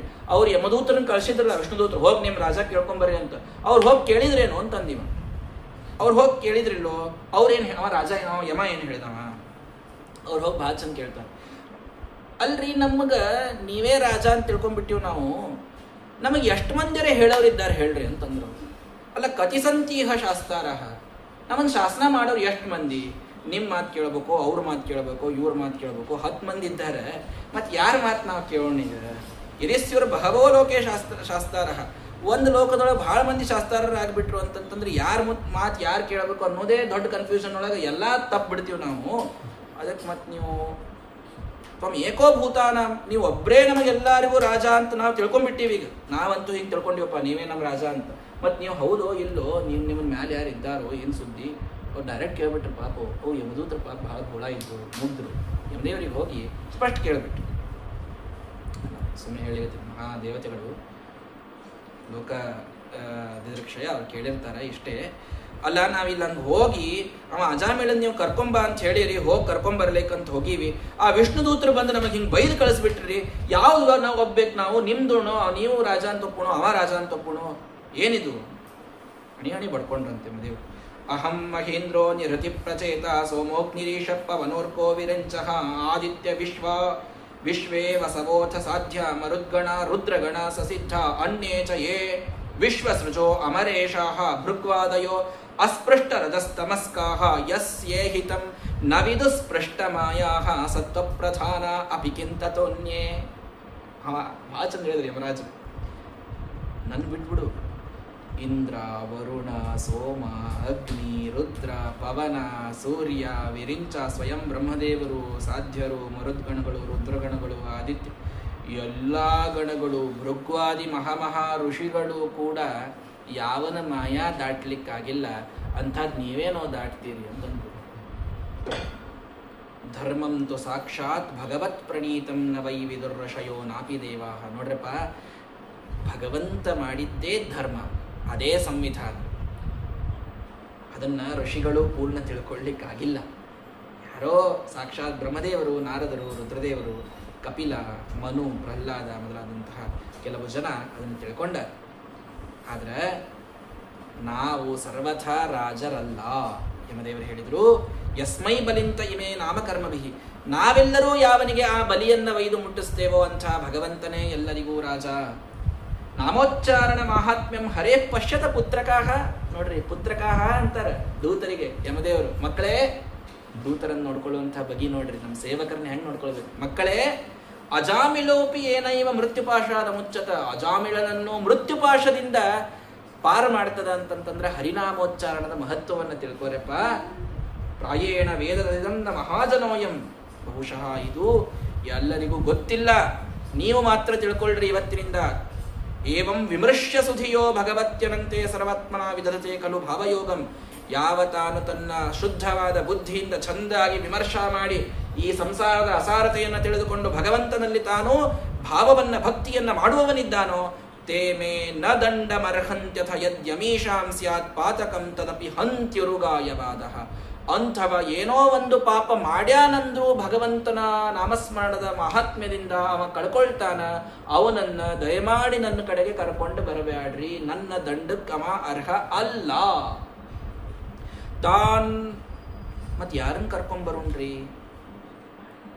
ಜಿಹ್ವಾನ ಭಕ್ತಿ ಭಗವದ್ಗುಣ ನಾಮಧೇಯಂ. ಯಾವ ನಾಲ್ಗಿ ಎಂದೆಂದೂ ದೇವರ ನಾಮ ಅಂದೇ ಇಲ್ಲ ನೋಡ್ರಿ, ಅವನ್ ಕರ್ಕೊಂಬರ್ರಿ, ಅವನ್ನ ನಾ ನೋಡ್ಕೋತೀನಿ ಯಮದೇವರು ಹೇಳ್ತಾರೆ. ಜಿಹ್ವಾ ನವಕ್ತಿ, ಎಂದಿಗೂ ಯಾವ ನಾಲಿಗೆ ಭಗವಂತನ ನಾಮನೇ ತಗೊಂಡಿಲ್ಲ. ಚೇತಶ್ಚನ ಸ್ಮರತಿ ತಚ್ಚರಣಾರವಿಂದಂ, ಯಾವ ಮನಸ್ಸು ಎಂದಿಗೂ ಅವನ ಸ್ಮರಣ ಮಾಡಿಲ್ಲ. ಕೃಷ್ಣಾಯನೋ ನಮತಿ ಯಚ್ಛಿರ ಏಕದಾಪಿ, ಒಂದೂ ಸಲ ಯಾವನ್ ತಲಿಯ ಭಗವಂತನ ಆ ಮೂರ್ತಿ ಮುಂದೆ ಬಾಗಿಲ್ಲ. ತಾನ್ ಅನಧ್ಯವಮಸತೋ ಅಕೃತ ವಿಷ್ಣು ಕೃತ್ಯಾನ್, ಒಂದೂ ವಿಷ್ಣು ಭಕ್ತಿಯ ಕುರುಹುಗಳನ್ನೇ ಹೊಂದದಂತಹ ವೈಷ್ಣವ ಕರ್ಮಗಳನ್ನೇ ಮಾಡದಂತಹ ಯಾವ್ದ ದೇಹದ ನೋಡ್ರಿ ಎಳ್ಕೊಂಬರ್ರಿ, ಅವ್ರನ್ನ ನಾನು ಮಾಡ್ತೀನಿ. ಆದ್ರೆ ನಿಷ್ಕಿಂಚನೈ ಪರಮಹಂಸಕುಲೈ ರಸಜ್ಞೈ ದುಷ್ಟಾಗ್ರಹೇ ನಿರಯವರ್ತ್ಮನಿ ಬದ್ಧ ತೃಷ್ಣನ್. ಯಾರು ಎಂತಹ ಪರಮಹಂಸರು ಬಂದು ಏನ್ ಉಪದೇಶ ಮಾಡಿದರೂ ಕೂಡ ತಮ್ಮ ಮನಿ ಬಿಟ್ಟು ಹೊರಗೆ ಬರಲಾರ್ದೆ ತಮ್ಮ ತೃಷ್ಣಾದೊಳಗೆ ಆಶೆ ಒಳಗೆ ಬಿದ್ದು ಮತ್ತದನ್ನೇ ತಾವು ದೊಡ್ಡದು ಅಂತ ತಿಳ್ಕೊಂಡು ಅದೇ ನೆಕ್ಕೋತ್ ಯಾರು ಕೂತಾರ, ಬೈತಾರೆ ಯಮದೇವರು. ಅದೇ ಸಂಸಾರ ನೆಕ್ಕೋತ್ ಯಾರು ಕೂತಾರಲ್ಲ ಅಂಥವ್ರನ್ನ ಬೇಕಾದ್ರೆ ನನ್ನ ಕಡೆ ಕರ್ಕೊಂಬರ್ರಿಯಪ್ಪ. ಆದ್ರ ಯಾರು ಹರೇರ್ ಗದಯ ಅಭಿಗುಪ್ತ ನೈಷಾಂ ಭಯಂ ನಚವಯಂ ಪ್ರಭವಾಮದಂಡೆ, ಭಗವಂತನ ಭಕ್ತಿ ಎಂಬ ಗದಾದಿಂದ ಸುರಕ್ಷಿತರಾದವರು ಯಾರಿದ್ದಾರೆ ನೋಡ್ರಿ, ಅವರಿಗೆ ನಮ್ಮ ದಂಡ ಏನೂ ಮಾಡ್ಲಿಕ್ಕೆ ಸಾಧ್ಯ ಇಲ್ಲ. ಅವರ ಕಡೆ ಹೋಗೇ ಬ್ಯಾಡ್ರಿ. ತತ್ ಕ್ಷಮ್ಯತಾಂಸ ಭಗವಾನ್ ಪುರುಷ ಪುರಾಣೋ ನಾರಾಯಣ ಸ್ವಪುರುಷ ಇತ್ಯದ ಸತ್ಕೃತಂ ನಃ. ನನ್ನ ಸೇವಕರು ಮಾಡಿದಂಥ ಈ ಪಾಪಕ್ಕ ಹೇ ಭಗವಂತ ಕ್ಷಮಾ ಮಾಡು ಅಂತ ಯಮದೇವರು ಇಲ್ಲಿ ಕೂತ್ ಕೇಳಿದ್ರಂತ. ಭಗವಂತ, ನನ್ನ ಸೇವಕರು ನಿನ್ನ ನಾಮವನ್ನ ಹೇಳಿದಂಥ ಆ ಭಕ್ತನನ್ನು ಕರ್ಕೊಂಡ್ಬರ್ಲಿಕ್ಕೆ ಹೋಗಿದ್ರಪ್ಪ, ಕ್ಷಮಾ ಮಾಡು. ಸ್ವನಾಮಹೋ ನವಿದುಷಾಂ ರಚಿತಾಂಜಲಿ. ನನ್ನ ದೂತರಿಗೆ ನನ್ನ ಸೇವಕರಿಗೆ ಅಷ್ಟು ಬುದ್ಧಿ ಇಲ್ಲ, ಪಾಪ ಏನೋ ತಪ್ಪು ಮಾಡ್ಯಾವ. ಯಮದೇವರು ಹೇಳ್ತಾರೆ, ಭಗವಂತನಿಗೆ ಕ್ಷಮಾ ಕೇಳ್ಕೊತಾರೆ, ಅವರನ್ನ ನೀ ಬಿಟ್ಬಿಡಪ್ಪ ಅಂತ ದೇವರಿಗೆ ಕೇಳಿಕೊಂಡು ತಸ್ಮಾತ್ ಸಂಕೀರ್ತನಂ ವಿಷ್ಣೋರ್ ಜಗನ್ಮಂಗಲ ಮಂಹಸಾಂ. ಜಗತ್ತಿಗೆ ಮಂಗಳ, ಎಲ್ಲ ಪಾಪಕ್ಕೆ ಪರಿಹಾರ ಅಂತ ಏನಾದರೂ ಅದ ಅಂತಂತಂದ್ರೆ, ಹೇ ಪರೀಕ್ಷಿತ, ಸಂಕೀರ್ತನಂ ವಿಷ್ಣು, ಭಗವಂತನ ನಾಮಸ್ಮರಣ, ರಾಮ ರಾಮ ರಾಮ ರಾಮ ಅಂತ ಕೇವಲ ಬಾಯಿಯಿಂದ ಭಗವಂತನ ನಾಮವನ್ನು ಹೇಳೋದೆ ಎಂಥ ಪಾಪಗಳಿಗೂ ಪರಿಹಾರಕ ಅಂತನ್ನುವುದನ್ನು ನೀನು ಅರ್ಥ ಮಾಡಿಕೋ. ಇತಿಹಾಸಂ ಗುಹ್ಯಂ ಭಗವಾನ್ ಕುಂಭಸಂಭವ ಕಥಯಾಮಾಸ ಮಲಯ ಆಸೀನೋ ಹರಿವರ್ಚಯನ್. ಭಗವಾನ್ ಅಗಸ್ತ್ಯರು ಇಂಥ ಅದ್ಭುತವಾದಂತಹ ಈ ಇತಿಹಾಸವನ್ನ ಹೇಳಿದ್ದಾರಪ್ಪ ಮಲಯ ಪರ್ವತದಲ್ಲಿ ಕೂತಾಗ. ಅದನ್ನ ನಾನು ನಿನಗೆ ಹೇಳಿದ್ದೇನೆ ಅಂತ ಶುಕಾಚಾರ್ಯರು ಅದ್ಭುತವಾಗಿ ಅವನಿಗೆ ಅದನ್ನು ಹೇಳ್ತಾ ಇದ್ದಾರೆ. ಹೀಗೆ ಅಜಾಮಿಳೋಪಾಖ್ಯಾನದಿಂದ ನಮಗೆ ತಿಳಿಬರತಕ್ಕಂತಹ ಮುಖ್ಯ ಸಂದೇಶ, ಭಗವಂತನ ನಾಮಸ್ಮರಣ ಸರ್ವ ಪಾಪಗಳಿಗೆ ಅದು ಪ್ರಶಮನವನ್ನು ನೀಡತಕ್ಕಂಥದ್ದು. ಹಾಗಾಗಿ ಪಾಪಗಳನ್ನು ಆಚರಿಸಬೇಕು ಅನ್ನುವಲ್ಲಿ ತಾತ್ಪರ್ಯ ಅಲ್ಲ. ಎಂಥ ಪಾಪಗಳು ಅಜ್ಞಾತವಾಗಿ ನಮ್ಮಿಂದ ನಡೆದಾಗಲೂ ದೇವರ ನಾಮಸ್ಮರಣದಿಂದ ಅದರ ಪರಿಹಾರ ಅಂತನ್ನೋದಾಗ್ತದೆ. ಒಮ್ಮದನ್ನು ಭಕ್ತಿಯಿಂದ ಇನ್ನೊಮ್ಮೆ ಆ ಪಾಪವನ್ನು ಮಾಡದಂತಹ ದೃಢವಾದ ಬುದ್ಧಿಯಿಂದ ಆ ಒಂದು ನಾಮಸ್ಮರಣ ಮಾಡಿದರೆ ಎಂಥದ್ರಿಂದ ನಾವು ಹೊರಗೆ ಬರ್ತೀವಿ. ಭಗವಂತ ಉದ್ಧಾರ ಮಾಡೋದು ಅಂತೂ ನಮ್ಮ ಒಂದು ವಿಶ್ವಾಸ ಇರಬೇಕು, ಏನಂದ್ರೆ ನಮ್ಮ ಪಾಪದಕ್ಕಿಂತಲೂ ಭಗವಂತನ ನಾಮಕ್ಕೆ ಹೆಚ್ಚು ಶಕ್ತಿ ಅದ. ಇಷ್ಟಂತೂ ವಿಶ್ವಾಸ ಇರಬೇಕು. ಇಲ್ಲ ವಿಚಾರ ಮಾಡಿ, ನಮ್ಮ ಪಾಪ ದೊಡ್ಡದೋ ದೇವರ ನಾಮಸ್ಮರಣೆ ದೊಡ್ಡದೋ? ನಮ್ಮ ಪಾಪ ದೊಡ್ಡದಲ್ಲ, ದೇವರ ನಾಮಸ್ಮರಣೆ ದೊಡ್ಡದು. ಅಂದಮೇಲೆ ಪಾಪ ಎಷ್ಟೇ ದೊಡ್ಡದು ನಮ್ಮಿಂದ ಆಗಿದ್ರೂ ಕೂಡ ಭಗವಂತನ ನಾಮಸ್ಮರಣದಿಂದ ಅದು ಹೋಗ್ತದನ್ನುವಂಥ ವಿಶ್ವಾಸ ಪ್ರತಿಯೊಬ್ಬ ಸಾಧಕನಿಗಿರಬೇಕು. ರತ್ನಾಕರನನ್ನ ವಾಲ್ಮೀಕಿ ಮಾಡಿದ್ದು ಕೂಡ ಈ ರಾಮನಾಮ, ಎಂಥದನ್ನೂ ಕೂಡ ಇದು ಪಾರು ಮಾಡುವಂಥದ್ದು. ಹಾಗಾಗಿ ಇದರ ಗ್ರಹಣ ಇದು ನಾವು ಯಾವಾಗಲೂ ಮಾಡಬೇಕು ಅನ್ನುವಂಥದ್ದನ್ನು ಶುಕಾಚಾರ್ಯರು ಪರೀಕ್ಷಿತರಿಗೆ ತಿಳಿಸಿಕೊಡ್ತಾ ಇದ್ದಾರೆ. ಹೀಗಾಗಿ ರಾಮನಾಮವನ್ನು ಹೇಳುವಾಗಲೆಲ್ಲ ಅಜಾಮಿಳನ ಈ ದಿವ್ಯವಾದಂತಹ ಆ ಮಹಾತ್ಮ್ಯವನ್ನು, ಆ ಕಥೆಯನ್ನು ನೆನಪು ಮಾಡಿಕೊಂಡು ರಾಮನಾಮವನ್ನು ಇವತ್ತಿನಿಂದ ಹೇಳೋಣ ಅಂತ ಹೇಳ್ತಾ ಮುಗಸಂಗಿಲ್ಲ. ಇನ್ನು ಮುಂದಿನ ಮತ್ತು ಮುಂದಿನ ಟೈಮ್ ಅದ. ಯದಾ ಪ್ರಚೇತಸ ಪುತ್ರ ದಶ ಪ್ರಾಚೀನ ಪರಿಹಿಷಃ. ಮುಂದಿನ ಕಥೆ ಹೇಳ್ರಿ ಅಂದ. ಹೆಂಗ ಸರ್ಗ ಆಯ್ತು ಇಲ್ಲಿ ತನಕ, ಅನುಸರ್ಗ ಅಂತ ಅಂದ್ರೆ ಇಲ್ಲಿ ತನಕ ಏನೆಲ್ಲ ಸೃಷ್ಟಿ ಆಗ್ಯದಲ್ಲ, ಇದು ಯಾವುದೂ ಕೂಡ ಪುರುಷ ಸ್ತ್ರೀ ಸಂಯೋಗದಿಂದ ಆಗೇ ಇಲ್ಲ. ಇದೆಲ್ಲ ವಿಚಿತ್ರವಾಗಿ ಅಯೋನಿಜವಾಗಿ ದೇವತೆಗಳು ಸೃಷ್ಟಿ ಮಾಡ್ಕೋತ ಹೊಂಟುಬಿಟ್ಟ. ಮೈಥುನೇ ನೈಧಿರೇ ಪ್ರಜಾಹ, ಮೈಥುನದಿಂದ ಪ್ರಜೆಗಳು ಹುಟ್ಟಿದ್ದು ಅದು ಎಲ್ಲಿಂದ ಚಾಲು ಆಯಿತು? ಪುರುಷ ಸ್ತ್ರೀ ಸಂಘದಿಂದ ಪ್ರಜೆಗಳು ಹುಟ್ಟಿದ್ದು, ಅದರಿಂದ ಮುಂದೆ ಸಂತಾನ ವರದದ್ದು ಇದೆಲ್ಲಿಂದ ಆಯಿತು ಅನ್ನೋದನ್ನು ಹೇಳ್ರಿ ಅಂತ ಹೇಳಿದಾಗ, ಪ್ರಾಚೇತಸರು ಅಂತೇನು ನಾವು ಮೊನ್ನೆ 4ನೇ ಸ್ಕಂದದ ಕಥೆ ಕೇಳಿದ್ವಿ. ಪ್ರಾಚೀನ ಬರ್ಹಿಯ ಮಕ್ಕಳು, ಆ ಪ್ರಾಚೇತಸರು ರುದ್ರಗೀತಾ ಕೇಳಿ ಅವ್ರು ಹೋಗಿ ತಪಸ್ ಮಾಡಿ ಹೊರಳಿ ಬರಬೇಕಾದಾಗ ಆ ಗಿಡ ಎಲ್ಲ ಬೆಳೆದು ಬಿಟ್ಟಿದ್ದು. ಈ ಕಥೆಯನ್ನು ಹೇಳಿನಿ ನಾನು, ಅವಾಗ ಈಗ ಟೈಮ್ ಸಿಗೋದಿಲ್ಲ ಅನ್ನೋದಕ್ಕೆ ಅವಾಗ ಹೇಳಿನಿ, ಈಗ ಸಂಕ್ಷಿಪ್ತ ಹೇಳ್ತೀನಿ. ಆ ಗಿಡ ಎಲ್ಲ ಬೆಳೆದಾಗ ಇವರಿಗೆ ಅದನ್ನು ನೋಡಿ ಬಹಳ ಸಿಟ್ಟು ಬಂತು. ಇವ್ರು ಕಣ್ಣು ತೆಗೆದ್ರು, ಗಿಡ ಎಲ್ಲ ಸುಡ್ಲಿಗತ್ತಾಗ ಚಂದ್ರ ಬಂದು ಕೆಳಗೆ ಬಂದು, ನೋಡ್ರಪ್ಪ ಇದೆಲ್ಲ ಸುಡೋದು ಚಲೋ ಅಲ್ಲ, ಸುಡಬೇಡ್ರಿ. ವಾರ್ಕ್ಷಿ, ಈ ವೃಕ್ಷಗಳಿಂದ ಬೆಳೆದಂತಹ ಈ ಹೆಣ್ಣುಮಗಳಿದ್ದಾಳ ಮಾರೀಷ ಅಂತ, ಅವಳ ಮದುವೆ ಆಗ್ರಿ, ಅವಳಲ್ಲಿ ನೀವು ಮಕ್ಕಳನ್ನು ಪಡೀರಿ, ನೀವು ದಯವಿಟ್ಟು ಈ ಸಂಹಾರವನ್ನು ನಿಲ್ಲಿಸ್ರಿ ಅಂತ ಚಂದ್ರ ಬಂದು ಹೇಳಿದ. ಆವಾಗ ಪ್ರಾಚೇತಸರು ಈ ಮಾರಿಷ ಅನ್ನುವಂಥವಳಲ್ಲಿ ಪಡೆದದ್ದೇ ಯಾರನ್ನ ಅಂದ್ರೆ ದಕ್ಷ ಪ್ರಜಾಪತಿಯನ್ನ. ಯಾವ ದಕ್ಷ ರುದ್ರದೇವರ ಸಿಟ್ಟಿಗೆ ತಾನು ಗುರಿಯಾಗಿ ತನ್ನ ರುಂಡ ಕತ್ತರಿಸ್ಕೊಂಡು ಹೋತದ ಮುಖ ಹಾಕ್ಕೊಂಡು ಇಷ್ಟೆಲ್ಲ ಆಗಿ ಇದು ಯಾಕೋ ಜನ್ಮನೇ ವಲ್ಲೆ ಅಂತ ಪ್ರಾಣ ಬಿಟ್ಟಿದ್ದ, ಆತ ಇವರ ಪ್ರಚೇತಸ ಋಷಿಗಳ ಮಗನಾಗಿ ತಾನು ಹುಟ್ಟಿದ. ಆದರೆ ರುದ್ರದೇವರಿಗೆ ಮಾಡಿದಂತಹ ಆ ಒಂದು ಅಪಮಾನದ ಫಲವಾಗಿ ಮನಸ್ಸಂಕಲ್ಪದಿಂದ ಹುಟ್ಟುವಂತಹ ಸೃಷ್ಟಿಯ ಬಲವನ್ನ ದಕ್ಷ ಕಳ್ಕೊಂಡ್ಬಿಟ್ಟ. ಅಲ್ಲಿಯಿಂದ ಪುರುಷ ಸ್ತ್ರೀ ಸಂಯೋಗದಿಂದಲೇ ಸೃಷ್ಟಿಯಾಗುವಂತಹ ಅನಿವಾರ್ಯತೆ ಸೃಷ್ಟಿಯಾಯಿತು. ರುದ್ರದೇವರ ಅವಮಾನ ಎಂಥದ್ದನ್ನು ನಿಲ್ಲಿಸ್ಬಿಡ್ತು ಅಂದ್ರೆ, ಸಂಕಲ್ಪದಿಂದ ಸೃಷ್ಟಿ ಇತ್ತಲ್ಲಿ ತನಕ ಎಲ್ಲ ಬೆವರಿನಿಂದ ಸೃಷ್ಟಿ ಮಾಡೋದು, ದೇಹದಿಂದ ತಂದೆ ಒಬ್ಬನೇ ಸೃಷ್ಟಿ ಮಾಡೋದು, ತಾಯಿ ಒಬ್ಬಳೇ ಸೃಷ್ಟಿ ಮಾಡೋದು, ಹಿಂಗೇನೋ ನಡೆದಿತ್ತು ಅವಾಗ. ಆದರೆ ಯಾವಾಗ ದಕ್ಷನಿಂದ ಸೃಷ್ಟಿ ಪ್ರಾರಂಭ ಆಯ್ತಲ್ಲ, ರುದ್ರದೇವರಿಗೆ ಮಾಡಿದ ಅಪಮಾನದ ಫಲವಾಗಿ ಅವ ಆ ಸಂಕಲ್ಪ ಸೃಷ್ಟಿಯ ಸಾಮರ್ಥ್ಯವನ್ನು ಕಳ್ಕೊಂಡ. ಆವಾಗಿಂದ ಏನಾಗ್ಲಿಕ್ಕತ್ತಪ್ಪ, ಮೈಥುನದಿಂದ ಪ್ರಜೆಗಳ ಸೃಷ್ಟಿ ಅಂತನ್ನೋದು ಇದಾಗ್ಲಿಕ್ಕೆ ಪ್ರಾರಂಭ ಆಯಿತು. ಆದರೂ ಅವ ಮಹಾನುಭಾವ ಪ್ರಜಾಪತಿ. ಹಿಂಗಾಗಿ ಅವ ಭಗವಂತನ ಕುರಿತು ತಪಸ್ಸು ಮಾಡಿದ್ದಾನೆ, ಸ್ತೋತ್ರ ಮಾಡಿದ್ದಾನೆ. ನಮಃಪರಾಯಾಮಿ ತಥಾನುಭೂತಯೇ ಗುಣತ್ರಯಾಭಾಸ ನಿಮಿತ್ತ ಬಂಧವೇ ಅದೃಷ್ಟಧಾಮ್ನೆ ಗುಣತತ್ವ ಬುದ್ಧಿಭಿರ್ ನಿವೃತ್ತ ಮಾನಾವಧಯೇ ಸ್ವಯಂಭುವೆ ನಯಸ್ಯ ಸಖ್ಯಂ ಪುರುಷೋ ವೇತ್ತಿ ಸಖ್ಯು.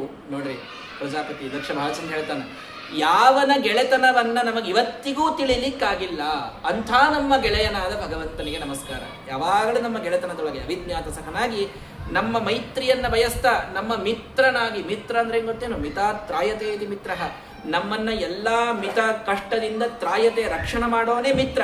ಅಂಥ ಸಖ ಆಗಿ ಮಿತ್ರನಾಗಿ ಯಾವಾಗಲೂ ನಮ್ಮ ಜೊತೆಗಿರುವಂಥವನಿದ್ದರೂ ಕೂಡ ಅವನನ್ನು ನಾವು ಇವತ್ತಿನ ತನಕ ತಿಳ್ಕೊಂಡಿಲ್ಲ. ಅವ್ಯಕ್ತ ದೃಷ್ಟಿ ತಸ್ಮೈ ಮಹೇಶಾಯ ನಮಸ್ಕರೋಮಿ ಅಂತ. ದೇಹೋ ಅಸವೋ ಅಕ್ಷ ಮನವೋ ಭೂತಮಾತ್ರ ನಾತ್ಮಾನ ಅನ್ಯಂಚ ವಿದುಪ್ಪರಮ್ಯತ ಸರ್ವಂ ಪುಮಾನ್ ವೇದ ಗುಣಂಶ್ಚ ತಜ್ಞ ನವೇದ ಸರ್ವಜ್ಞಮನಂತ ಮೀಡೆ. ಎಂಥವರೂ ಕೂಡ ಇವನನ್ನು ತಿಳ್ಕೊಳ್ಳಿಕ್ಕಾಗಿಲ್ಲ, ಇವ ಮಾತ್ರ ಎಲ್ಲರನ್ನು ತಿಳಿದಿದ್ದಾನೆ. ಅಂಥ ಭಗವಂತ ನಾಮಾನಿ ರೂಪಾಣಿ ಚ ಜನ್ಮ ಕರ್ಮಭಿರ್ಭೇಜಯ ಸಮಹ್ಯಂ ಪರಮ ಪ್ರಸೀದತಾಂ. ಯಾವನ ಅನುಗ್ರಹಕ್ಕಾಗಿ ಅವನ ನಾಮವನ್ನ ಅವನ ರೂಪಗಳನ್ನು ಚಿಂತನೆ ಮಾಡ್ಕೊಳ್ತಾ ಆ ಪಾದವನ್ನೇ ಭಜಿಸ್ತಾ ಅದ್ಭುತವಾದ ಸಿದ್ಧಿಯನ್ನ ಋಷಿಗಳು ಪಡೀತಾರೋ ಅಂತಹ ಭಗವಂತ ನಮ್ಮ ಪ್ರಾಕೃತರಾದ ನಮ್ಮೆಲ್ಲರ ಮೇಲೆ ತಾನು ತುಷ್ಟನಾಗಲಿ ಅಂತ ಸ್ತೋತ್ರವನ್ನು ಮಾಡ್ತಾನೆ. ಆ ದಕ್ಷ ಮಾಡಿದಂತಹ ಸ್ತೋತ್ರಕ್ಕೆ ಮೆಚ್ಚಿ ಭಗವಂತ ಪ್ರತ್ಯಕ್ಷನಾಗಿ ಬಂದಿದ್ದಾನೆ. ಅವನೇನು ಸಾಮಾನ್ಯ ಇದ್ದಿದ್ದಿಲ್ಲ. ದಕ್ಷ ಮಹಾಪ್ರಜಾಪತಿ ಬ್ರಹ್ಮದೇವರಿಂದ ಹುಟ್ಟಿದವ. ಅವನ ತಪಸ್ಸಿಗೆ ಮೆಚ್ಚಿ ದೇವರೇ ಬಂದ ಶಂಖಚಕ್ರ ಗದಾಧಾರಿಯಾಗಿ ತಾನಲ್ಲಿ ನಿಂತಾನೆ. ತ್ರೈಲೋಕ್ಯ ಮೋಹನವಾದಂತಹ ರೂಪ. ನಾರದಾದಿಗಳು ಬಂದು ಸ್ತೋತ್ರ ಮಾಡ್ತಾರಂತೆ, ಎಷ್ಟು ಸುಂದರವಾದ ರೂಪ. ಅದನ್ನು ತೋರಿಸಿ ದಕ್ಷಿಣ ಮುಂದೆ ಭಗವಂತ ನಿಂತ್ರ ಭಗವಂತ ಹೇಳಿದಂತ ಪ್ರಾಚೇತಸ ಮಹಾಭಾಗ ಸಂಸಿದ್ಧಸ್ತಪಸಾ ಭವಾನ್ ಯತ್ ಶ್ರದ್ಧೆಯ ಮತ್ಪರಯ ಮೈ ಭಾವಂ ಪರಂಗತಃ. ನಿನ್ನ ತಪಸ್ಸು ಸಿದ್ಧ ಆಯ್ತಪ್ಪ, ಶ್ರದ್ಧಾದಿಂದ ನನ್ನೊಳಗೆ ಭಕ್ತಿ ಇಟ್ಟು ಇಂಥ ದೊಡ್ಡದಾದ ತಪಸ್ಸನ್ನು ಮಾಡಿ ಬ್ರಹ್ಮ ಭವೋ ಭವಂತಶ್ಚ ಮನವೋ ವಿಭುಧೇಶ್ವರ ಭೂತಯೋ ಮಮಹ್ಯತ ಭೂತಾನಾಂ ಭೂತಿಯೇತವ. ಬ್ರಹ್ಮದೇವರಲ್ಲಿ ರುದ್ರದೇವರಲ್ಲಿ ಮನುವಿನೊಳಗೆ ಯಾವನನ್ನ ವಿಭೂತಿ ಅದನೋ ಅದು ನಿನ್ನೊಳಗದ. ದಕ್ಷನ ಬಗ್ಗೆ ಭಗವಂತ ಹೇಳೋ ಮಾತು, ಭಗವಂತನ ವಿಭೂತಿ ಅದ ಅಂತ. ದಕ್ಷ ಪ್ರಜಾಪತಿ ದೇವರ ವಿಶೇಷವಾದಂತಹ ಸನ್ನಿಧಾನ ಇರತಕ್ಕಂಥದ್ದು ದಕ್ಷನಲ್ಲಿ. ಮೈ ಅನಂತ ಗುಣೇನಂತೆ ಗುಣತೋ ಅನಂತ ವಿಗ್ರಹೇ ಯದಾಸಿ ತತ ಏವಾದ್ಯ ಸ್ವಯಂಭೂ ಸಮಭೂತಜಃ. ನನ್ನಂಥ ಅನಂತ ವಿಗ್ರಹನಲ್ಲಿ ಭಕ್ತಿಯನ್ನು ಮಾಡಿದ್ದಕ್ಕೆ ಬ್ರಹ್ಮದೇವರಿಗೆ ಎಷ್ಟೆಲ್ಲ ಸೃಷ್ಟಿ ಮಾಡಲಿಕ್ಕಾಯಿತು. ಅವನಿಂದ ನೀವೆಲ್ಲ ಸೃಷ್ಟಿಯಾಗಿ ಬಂದೀರಿ, ನೀನು ಮುಂದಿನ ಸೃಷ್ಟಿಯನ್ನು ಮಾಡಬೇಕಪ್ಪ. ಅಸಿಕ್ನಿ ಅನ್ನುವಂಥವಳು, ಅವಳು ಪಂಚಜನನ ಮಗಳು, ಅವಳಲ್ಲಿ ನೀನು ಮುಂದಿನ ಸೃಷ್ಟಿಯನ್ನು ಮಾಡು ಅಂತ ಮಿಥುನೀಭೂಯ ಮಾಯೆಯ, ಮಿಥುನೀಭಾವದ ಸೃಷ್ಟಿಯನ್ನು ನೀನು ಮಾಡಬೇಕು ಅಂತ ಭಗವಂತನೇ ಅವನಿಗೆ ಆಜ್ಞೆಯನ್ನು ಮಾಡಿದ್ದಾನೆ. ಆವಾಗ ಆ ಪಂಚಜನನ ಮಗಳು ಅಸಿಕ್ನಿಯೊಳಗೆ ನಮ್ಮ ದಕ್ಷ ಪ್ರಜಾಪತಿ ಮಕ್ಕಳನ್ನು ಪಡೆದ ಗಂಡಸ ಮಕ್ಕಳನ್ನು ಎಷ್ಟು ಮಂದಿ? 10,000 ಮಂದಿ. ಮೊದಲು ಹುಟ್ಟಿದವರು ಇವರು. ಯಾರಿವರು? ಹರ್ಯಶ್ವರು ಅಂತ ಇವರಿಗೆ ಕರೆದರು.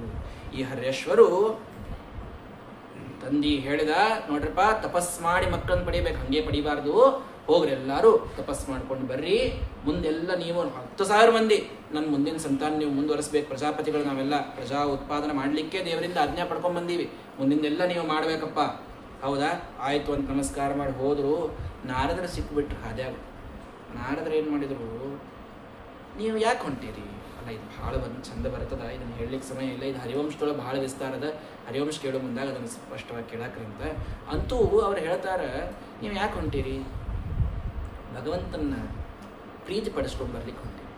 ಭಗವಂತನ ಪ್ರೀತಿ ಪಡಿಸ್ಲಿಕ್ಕೆ ಮೊಟ್ಟ ಮೊದಲನೇ ಕೆಲಸ ಮಾಡಬೇಕಾಗಿದ್ದೆ ಸನ್ಯಾಸ ತೊಗೋಬೇಕಂದ್ಬಿಟ್ರು.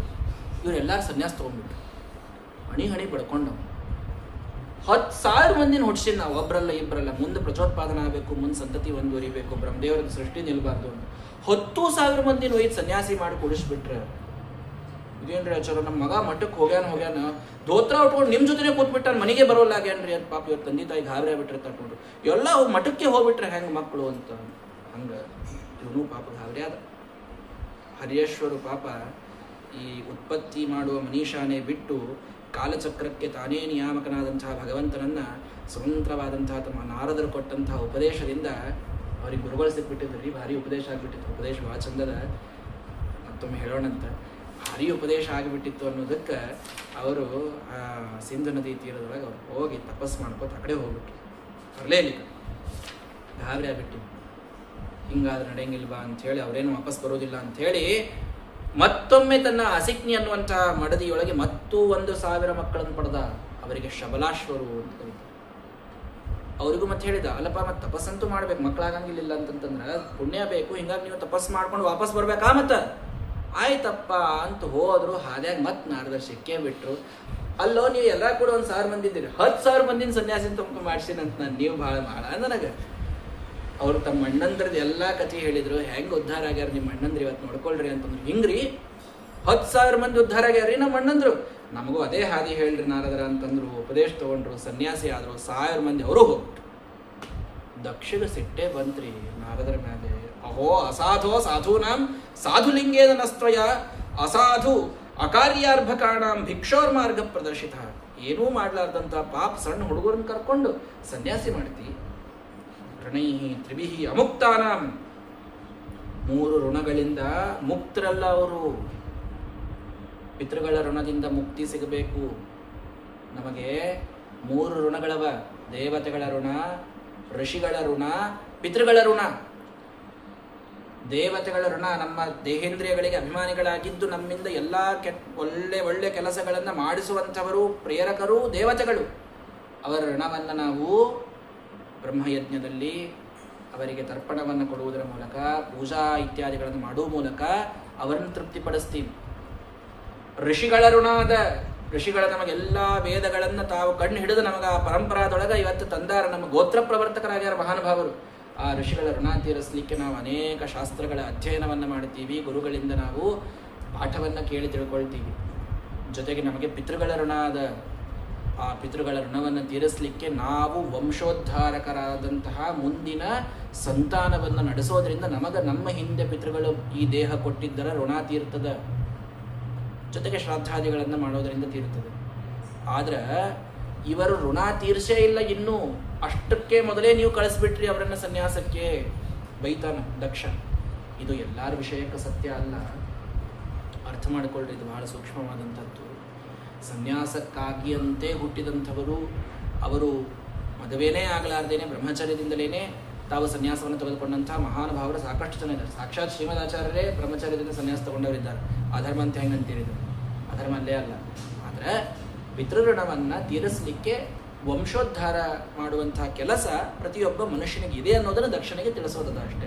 ಮಹಾನುಭಾವರ ವಿಷಯದಲ್ಲಿ ಅವರು ಡೈರೆಕ್ಟಾಗಿ ಸನ್ಯಾಸಿಗಳಾಗ್ತಾರೆ.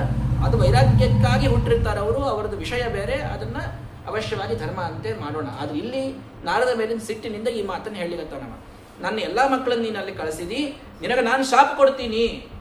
ಸೌಹೃದಗ್ನಂ, ನಮ್ಮ ಮಕ್ಕಳು ಮತ್ತು ತಂದಿ ನಡು ಇಂಥ ಜಗಳ ಹಚ್ಚಿಟ್ಟಂಥ ನಿನಗ ಲೋಕೇಶುತೆ ಮೂಢ ನಭವೇದ್ ಭ್ರಮತಪ್ಪದಂ, ನಿನ್ನ ಕಾಲು ಒಂದು ಲೋಕದಾಗ ನಿಲ್ಲೋದು ಬೇಡ, ಎಲ್ಲ ಕಡೆ ತಿರುಗಾಡ್ಕೋತಿರು ನೀನು, ತ್ರಿಲೋಕ ಸಂಚಾರಿ ಆಗುವುದು ಶಾಪ ಕೊಟ್ಟು. ನಾರದರಂದ್ರು ಬಾಢಂ, ಹೇ ಎಂಥ ಶಾಪ್ರಿ, ಅದ್ಭುತ ಶಾಪ ಕೊಟ್ರಿ ನೀವು. ಯಾಕೆ ಹೆಂಗೂ ಒಂದು ಕಡೆ ನಿಲ್ಲಂಗಿಲ್ಲ ನಾನು. ಇನ್ನಂತೂ ಶಾಪದರಿ ಅಂತ ಒಂದು ನೆವ ಹೇಳಿ ಬೇರೆ ಹೋಗ್ಬೋದಿಲ್ಲ, ಆರಾಮ್ ಹೋಗ್ಬೋದು. ಇನ್ನು ಅಡ್ಡಾಡ್ಲಿಕ್ಕೆ ನಂಗೆ ಭಾಳ ಅನುಕೂಲ ಆಯ್ತು, ಅವಶ್ಯ ಹೋಗ್ತೀನಿ ಸ್ವಾಮಿ ಏನು. ತಿತಿಕ್ಷೇತ ಈಶ್ವರ ಸ್ವಯಂ, ಕೊಟ್ಟ ಶಾಪವನ್ನ ಸಹನ ಮಾಡಿಕೊಂಡು ಅದನ್ನು ವರವಾಗಿ ಸ್ವೀಕಾರ ಮಾಡಿ ನಾರದರು ದೊಡ್ಡ ತಪಸ್ಸಿನ ಫಲ ಪಡ್ಕೊಂಡ್ಬಿಟ್ರಂತ. ಶಾಪ ಬಂದಾಗ ಅದನ್ನು ಸಹನ ಮಾಡಿಬಿಟ್ವಿ ಅಂತಂತಂದ್ರೆ ತಪಸ್ಸಿನ ಫಲ ಬರ್ತದಂತ. ಹಿಂಗಾಗಿ ಅವ ಕೊಟ್ಟ ಶಾಪವನ್ನ ತಿತಿಕ್ಷಾ, ತಪಸ್ಸು ಅಂತ ಮಾಡಿ ನಾರದರು ಗೆದ್ರು. ಅವ ಕೊಟ್ಟದ್ದು ಅವ್ರಿಗೇನು ದೊಡ್ಡ ಶಾಪ ಅಂತ ಅನಿಸ್ಲೇ ಇಲ್ಲ. ಅಂತೂ ಅವರು ಅಲ್ಲಿಂದ ಹೋದ್ರು. ಅವ ಈ ಗದ್ಲೇ ಬೇಡ, ಎಷ್ಟು ಗಂಡಸ ಮಕ್ಕಳನ್ನ ಹಿಡಿದ್ರು ಇವ್ ಹೋಗಿ ಮತ್ತೆ ಸನ್ಯಾಸಿ ಮಾಡ್ತಾನೆ ಬಾ ನಾರದ ಅಂತ ಹೇಳಿ 60 ಮಂದಿ ಹೆಣ್ಮಕ್ಳನ್ನ ಹುಟ್ಟಿಸಿದ್ನಂತ. ಅವ ಭಾರಿ ಇದು ಲಕ್ಷ, ನಾ ಬಿಡುವುದಿಲ್ಲ ಅಂತ ಹೇಳಿ 60 ಮಂದಿ ಹೆಣ್ಮಕ್ಳು ಹುಟ್ಟಿದ್ರು. ಅದ್ರಾಗ 10 ಮಂದಿನ ಹೋಗಿ ಯಮಧರ್ಮಕ್ಕೆ ಕೊಟ್ಬಿಟ್ಟು 13 ಮಂದಿನ ಕಶ್ಯಪ ಋಷಿಗಳಿಗೆ ಕೊಟ್ಟ. ಅವರೇ ಈ ದಿತಿ, ಅದಿತಿ, ಸುರಭಿ ಇವರೆಲ್ಲ ಏನಿದಾರಲ್ಲ, ಕದ್ರು, ಸುರಸ, ಇವರೆಲ್ಲ ಕಶ್ಯಪರ ಹೆಂಡಂದ್ರು, ದಕ್ಷ ಪ್ರಜಾಪತಿಯ ಮಕ್ಕಳು 13 ಮಂದಿ. ಇನ್ನ ಕಾಲಸ್ಯ ನಯನೇ ಯುಕ್ತ, ಕಾಲದ ನಯನದಲ್ಲಿ ಇರ್ತಕ್ಕಂಥವು ಯಾವುಗಳು? ನಕ್ಷತ್ರಗಳು. ಆ ನಕ್ಷತ್ರಗಳಿಗೆ 27 ಅಧಿಪತಿ ದೇವತೆಗಳಿದ್ದಾರೆ, ಅಶ್ವಿನಿ, ರೋಹಿಣಿ, ಕೃತಿಕಾ ಮೊದಲಾದವರು. ಆ 27 ಮಂದಿನ ಒಯ್ದು ಚಂದ್ರಕ್ಕೆ ಕೊಟ್ಬಿಟ್ಟು, 27 ಮಂದಿನ ಚಂದ್ರಕ್ಕೆ ಕೊಟ್ಟ, 13 ಮಂದಿನ ಕಶ್ಯಪರಿಗೆ ಕೊಟ್ಟ, 10 ಮಂದಿನ ಧರ್ಮರಾಜಕ್ಕೆ ಕೊಟ್ಟ, ಅಂಗಿರಸ ಋಷಿಗಳಿಗೆ ಕೊಟ್ಟ, ಅಶ್ವಿನಿ ದೇವತೆಗಳಿಗೆ, ತಾರ್ಕ್ಷಸ್ಯ ಚಾಪರ ಅಂತ ಇಬ್ಬರಿಬ್ಬರನ್ನ ಅಲ್ಲಿ ಕೊಟ್ಟು 60 ಮಂದಿ ಹೆಸರು ಹೇಳ್ಯಾರ ಭಾಗವತ. ನಾಳೆ ಮುಂದಿನ ಸ್ಕಂದಕ್ಕೆ ಹೋಗೋದಂತ ಇಲ್ಲೇ ನಮಸ್ಕಾರ ಮಾಡೋಣ 60 ಮಂದಿಗೆ. ಅಂತೂ ಜಯಂತೋ ವಾಸುದೇವಂಶ ಒಪಿನ್, ಅವರೆಲ್ಲರಿಂದಲೂ ಅದ್ಭುತವಾದಂತಹ ಸಂತಾನ ಇದು ಮುಂದೆ ಬರೀತಾ ಇದೆ. ಅಲ್ಲಿ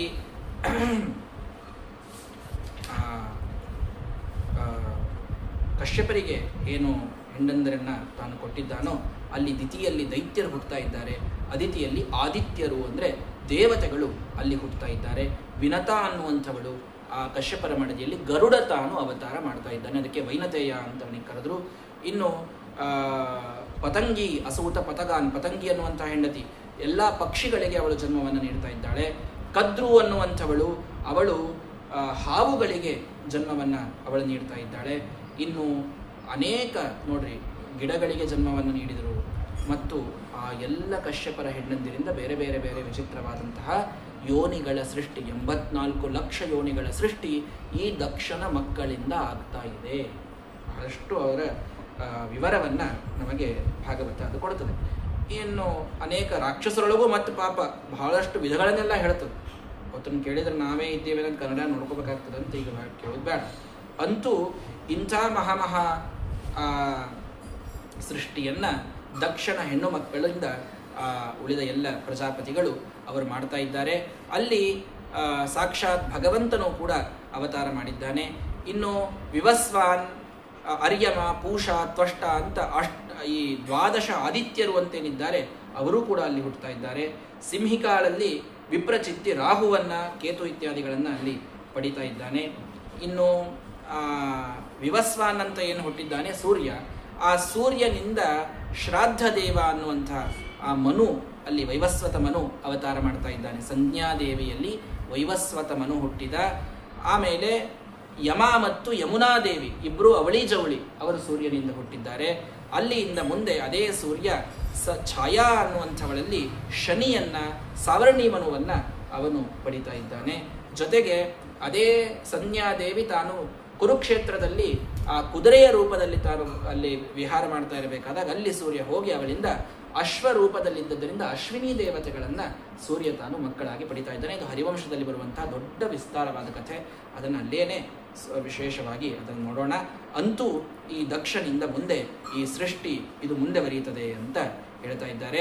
ಇಂಥ ಒಂದು ಸಂದರ್ಭದೊಳಗೆ ಅಲ್ಲೊಂದು ಘಟನೆ ನಡೆಯಿತು. ಏನು ಘಟನಾ ಅಂತಂತಂದ್ರೆ, ಪೌಲೋಮ್ಯ ಶಚೀದೇವಿಯಿಂದ ಇಂದ್ರದೇವರಲ್ಲಿ ತಮ್ಮ ಆಸನದಲ್ಲಿ ಕೂತಾಗ ಒಂದು ಸಲ ಸಾಕ್ಷಾತ್ ಬೃಹಸ್ಪತ್ಯಾಚಾರ್ಯರು ಬಂದ. ಗುರುಗಳು ಬಂದಾರ ಅಂತ ಎದ್ದು ನಿಂತು ನಮಸ್ಕಾರ ಮಾಡಿ ಬರ್ರಿ ಅಂತ ಹೇಳಿ ಆಸನ ಕೊಟ್ಟು ಕೂಡಿಸಿ ಅರ್ಘ್ಯಪಾದ್ಯ ಕೊಟ್ಟು ಸ್ವಾಗತ ಮಾಡಬೇಕಾದಂತಹ ಇಂದ್ರದೇವರು ಶಚೀದೇವಿಯೊಂದಿಗೆ ತಾವು ಮತ್ತರಾಗಿ ಅವರು ಬಂದದ್ದನ್ನೂ ನೋಡ್ಲಾರ್ದೆ ಎದ್ದೂ ನಿಲ್ಲಾರ್ದೇನೆ ಅವಮಾನ ಮಾಡಿಬಿಟ್ರು.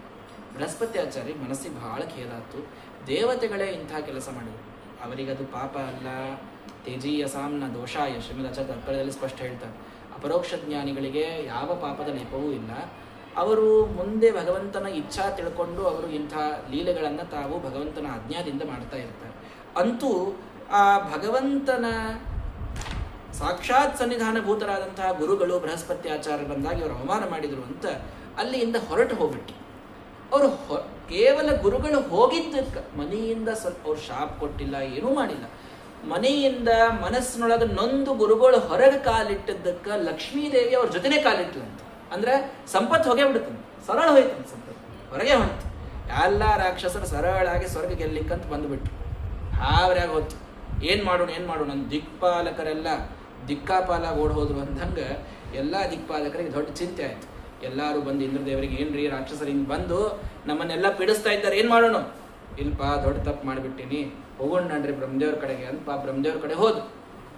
ಬ್ರಹ್ಮದೇವರು ಗುರೋರ್ನಾಧಿಗತ ಸಂಜ್ಞಾಂ ಪರೀಕ್ಷನ್ ಭಗವಾನ್ ಸ್ವರಾಟ್ ಪಾಪ ಹೋಗಿ ತಾವು ಬೃಹಸ್ಪತ್ಯಾಚಾರ್ಯರಿಗೆ ಹೋಗಿ ಬರ್ತಾರೇನೋ ಅಂತ ಕಾಯ್ದು ಎಲ್ಲ ನೋಡಿದ್ರು.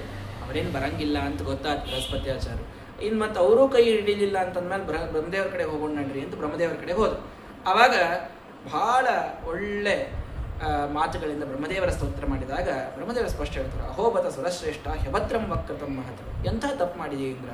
ಬ್ರಹ್ಮಿಷ್ಟಂ ಬ್ರಾಹ್ಮಣಂ ದಾಂತಂ ಐಶ್ವರ್ಯಾತ್ ನಾಭ್ಯನಂದತ. ಅಲ್ಲೋ ಅಂಥ ಬ್ರಹ್ಮಜ್ಞಾನಿ ಸಾಕ್ಷಾತ್ ಬೃಹಸ್ಪತಿ ತಾನು ಬಂದ್ರೆ ನಿನ್ನ ಐಶ್ವರ್ಯದ ಮದದೊಳಗೆ ಒಬ್ಬ ಬ್ರಾಹ್ಮಣನಿಗೆ ಅಪಮಾನ ಮಾಡ್ತೀಯ ಅಂತಂತಂದ್ರೆ ಏನು ದೊಡ್ಡ ತಪ್ಪು ನೀನು ಮಾಡಿದ್ದು. ಮಘವಂತ್ ವಿಶತಪಶ್ಯ ಪ್ರಕ್ಷೀಣಾನ್ ಗುರುವತಿಕ್ರಮಾತ್. ಗುರುಗಳನ್ನು ಅತಿಕ್ರಮಣ ಮಾಡಿದಂತಹ ಒಂದು ದೋಷದಿಂದ ನಿನಗಾಗ್ತಾ ಇರುವಂತಹ ಪರಿಸ್ಥಿತಿಯನ್ನು ತಿಳ್ಕೋ ಇಂದ್ರ, ಎಂದೆಂದೂ ಮಾಡಬಾರ್ದನ್ನು. ಸ್ವಾಮಿ ನಮ್ಮ ತಪ್ಪು ನಮಗೆ ಅರಿವಾಗ್ಯದ, ಮುಂದಿನ ದಾರಿ ಹೇಳ್ರಿ ನಮಗೆ. ಹೌದಾ? ಒಬ್ಬನನ್ನು ಮತ್ತು ಗುರುವಾಗಿ ನೀವು ಸ್ವೀಕಾರ ಮಾಡಬೇಕು, ಅವನಿಂದ ಯಜ್ಞ ಮಾಡಿಸ್ಬೇಕು. ಆ ಶಕ್ತಿ ಬಂದರೆ ನಿನಗೆ ರಾಕ್ಷಸರಿಂದ ಮೋಕ್ಷ, ರಾಕ್ಷಸರ ಭಯದಿಂದ ನೀನು ಹೊರಗೆ ಬರಲಿಕ್ಕೆ ಆಗ್ತದೆ. ಯಾರನ್ನು ಮಾಡೋಣ? ತದ್ ವಿಶ್ವರೂಪಂ ಭಜತಾಶು ವಿಪ್ರಂ.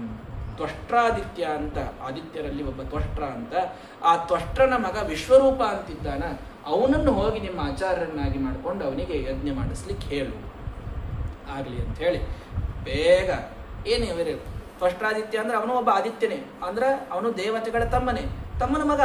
ಹೀಗಾಗಿ ಆದರೆ ಮಹಾಬ್ರಹ್ಮಣ, ಭಾರಿ ತೇಜಸ್ವಿ, ಭಾರಿ ಬ್ರಹ್ಮಜ್ಞಾನಿ, ಮೂರ್ತಲಿ ಇದ್ದು ಅಂತ ಆ ವಿಶ್ವರೂಪಾಚಾರ್ಯ ಮೂರ್ತಲಿ ಇದ್ದು ಆಯ್ತಾ. ಅವು ಹೋಗಿ ಋಣೀಮಹೇತ್ವೋಪಾಧ್ಯಾಯಂ ಬ್ರಹ್ಮಿಷ್ಟಂ ಬ್ರಾಹ್ಮಣಂ ಗುರುಂ. ನೋಡಪ್ಪ, ನೀವೆಲ್ಲ ನಮ್ಗೆ ಮಗನ ಸಮಾನ ನೀನು, ಆದರೂ ಕೂಡ ನೀನಿವತ್ತು ನಮಗೆ ಗುರುಗಳಾಗಿ ಬ್ರಹ್ಮಜ್ಞಾನಿ ಆದ್ದರಿಂದ ನಿನ್ನನ್ನು ನಾವು ಗುರು ಅಂತ ನಂಬೀವಿ. ಇವತ್ತು ಪುತ್ರಾಣಂ ಹಿ ಪರೋಧರ್ಮ ಪಿತೃಶುಶ್ರೂಷಣಂ ಸತಂ. ಮಕ್ಕಳ ದೊಡ್ಡ ಧರ್ಮನೇ ಏನು ಗೊತ್ತೇನು? ತಂದೆಗೆ ಸೇವಾ ಮಾಡ್ಬೇಕು. ನಾವೆಲ್ಲ ನಿನ್ನ ತಂದೆ ಸ್ಥಾನದಾಗಿದ್ದೀವಪ್ಪ ಹೇಳ್ತಾರೆ ವಿಶ್ವರೂಪಾಚಾರ್ಯ. ಆದರೂ ಕೂಡ ಇವತ್ತು ನಾನು ನಿಮ್ಮನ್ನು ಗುರು ಅಂತ ನಂಬೀವಿ. ಹಾಗಾಗಿ ನೀವು ಬಂದು ನಮಗೆ ರಾಕ್ಷಸರ ಭಯದಿಂದ ನೀವು ನಮ್ಮನ್ನು ಪಾರು ಮಾಡಬೇಕು ಅಂತ ವಿಶ್ವರೂಪಾಚಾರ್ಯ ಪ್ರಾರ್ಥನಾ ಮಾಡಿದರು. ಅವರಂದರು, ವಿಗರ್ಹಿತಂ ಧರ್ಮಶೀಲೈ ಬ್ರಹ್ಮವರ್ಚ ಉಪವ್ಯಯಂ ಕಥಂನು ಮದ್ವಿದೋನಾಥಃ ಲೋಕೇಶೈ ಅಭಿಯಾಚಿತ. ಭಾರೀ ವಿನೀತರಾಗಿ ವಿಶ್ವರೂಪಾಚಾರ್ಯ ಹೇಳ್ತಾರೆ, ಇಡೀ ಲೋಕದ ನಾಥರು ನೀವು, ದಿಕ್ಪಾಲಕರು. ನೀವು ಭಗವಂತನ ಆಜ್ಞಾದಿಂದ, ಬ್ರಹ್ಮದೇವರ ಆಜ್ಞಾದಿಂದ ಇವತ್ತೇನೋ ಬಂದು ನನ್ನಂತಹ ಸಣ್ಣ ಹುಡುಗನಿಗೆ ಬಂದು ಪ್ರಾರ್ಥನಾ ಮಾಡ್ತೀರಿ ಅಂದರೆ ಇದು ನೀವು ನನ್ನ ಮೇಲೆ ತೋರಿಸುವಂತಹ ಕರುಣ, ಇದು ನನ್ನ ಭಾಗ್ಯ ಅಂತ ನಾನು ತಿಳ್ಕೊಳ್ತೀನಿ. ಕಥಂ ವಿಗರ್ಹ್ಯಂತು ಕರೋಮ್ಯಧೀಶ್ವರಾಹ ಪೌರೋಧಸಂ ಋಷ್ಯತಿ ಏನ ದುರ್ಮತಿ. ಸಾಕ್ಷಾತ್ ಭಗವಂತ ಬಂದು ನಿಮಗೆ ಸಂತುಷ್ಟ ಆಗಿರ್ಬೇಕು ಅಂಥ ಒಂದು ಪೌರೋಹಿತ್ಯವನ್ನು ನಾನು ಮಾಡಿಸ್ತೀನಿ. ಮಂತ್ರದ ಮೇಲೆ ಎಷ್ಟು ತಮ್ಮ ಮಂತ್ರಗಳ ಮೇಲೆ ತಮಗೆ ವಿಶ್ವಾಸ ಇತ್ತು ಆ ಪುರೋಹಿತರಿಗೆ ಅಂತ ನೀವು ಅರ್ಥ ಮಾಡ್ಕೊಳ್ರಿ. ನಾನು ಮಂತ್ರ ಅಂದ್ರೆ ಆ ಆಹುತಿ ಹಾಕಿದ್ರೆ ಆ ಫಲ ಸಿಗಬೇಕು, ಇಷ್ಟು ವಿಶ್ವಾಸ ವಿಶ್ವರೂಪಾಚಾರ್ಯ. ಹೀಗಾಗಿ ನೀವು ಬಂದು ನನಗೆ ಹೇಳಲಿಗತ್ತೀರಿ, ನೀವು ಗುರುಗಳು ನನಗೆ, ಹಾಗಾಗಿ ನೀವು ಹೇಳಿದ್ದನ್ನು ನಾವು ಮಾಡ್ತೀವಿ ಅಂತ ಹೇಳಿ ಅವರು ಬಂದು ಕರ್ಕೊಂಡು ಬಂದು ಬೃಹಸ್ಪತ್ಯಾಚಾರ್ಯನ ಸ್ಥಾನದೊಳಗೆ ವಿಶ್ವರೂಪಾಚಾರ್ಯನಿಟ್ಟು ನಮಗೆ ಈ ರಾಕ್ಷಸರಿಂದ ಪಾರು ಮಾಡುವಂತಹ ಒಂದು ಉಪಾಯವನ್ನು ನೀನು ಮಾಡು. ಸರಳ ಉಪಾಯ ಹೇಳ್ತೀನಿ ರೀ ನಾನು. ಯಾವ ಯಜ್ಞ ಬೇಡ, ಏನೇನೇನೇನೇನು ಬೇಡ. ಒಂದು ಕವಚ ಕೊಡ್ತೀನಿ, ಹಾಕ್ಕೊಂಡು ಹೋಗ್ಬಿಡ್ರಿ, ರಾಕ್ಷಸರು ಏನು ಮಾಡಿದ್ರು ನಿಮ್ಮನ್ನು ಗೆಲ್ಲಲಿಕ್ಕೆ ಆಗುತ್ತೆ. ಹೌದಾ? ಎದರಿಂದ ಮಾಡಿದ ಕವಚ? ಕಬ್ಬಣೋ, ಬಂಗಾರೋ, ಬೆಳ್ಳಿ ಏನಿಲ್ಲ, ಮಂತ್ರ ಕವಚವನ್ನು ಕೊಡ್ತೀನಿ. ಮಂತ್ರ ಕವಚ. ಏನದರ ಹೆಸರು? ನಾರಾಯಣ ವರ್ಮ ಅಂತ. ವರ್ಮ ಅಂದರೆ ಕವಚ ಅಂತ ಅರ್ಥ.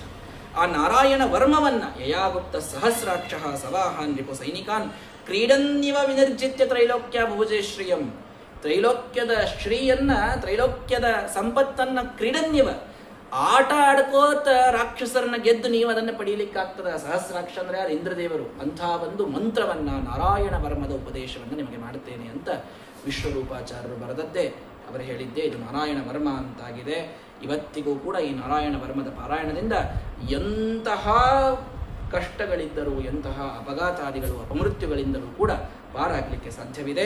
ಹರಿರ್ ವಿದಧ್ಯಾನ್ ಮಮ ಸರ್ವರಕ್ಷಾಂ ನಿಸ್ತಾಂಗ್ರಿ ಪದ್ಮ ಪತಗೇಂದ್ರ ಪೃಷ್ಠೆ ದರಾರಿ ಚರ್ಮಾಸಿ ಗದೇಶು ಚಾಪ ಭಾಷಾನ್ ದಧಾನು ಅಷ್ಟಗುಣೋ ಅಷ್ಟಬಾಹುವು.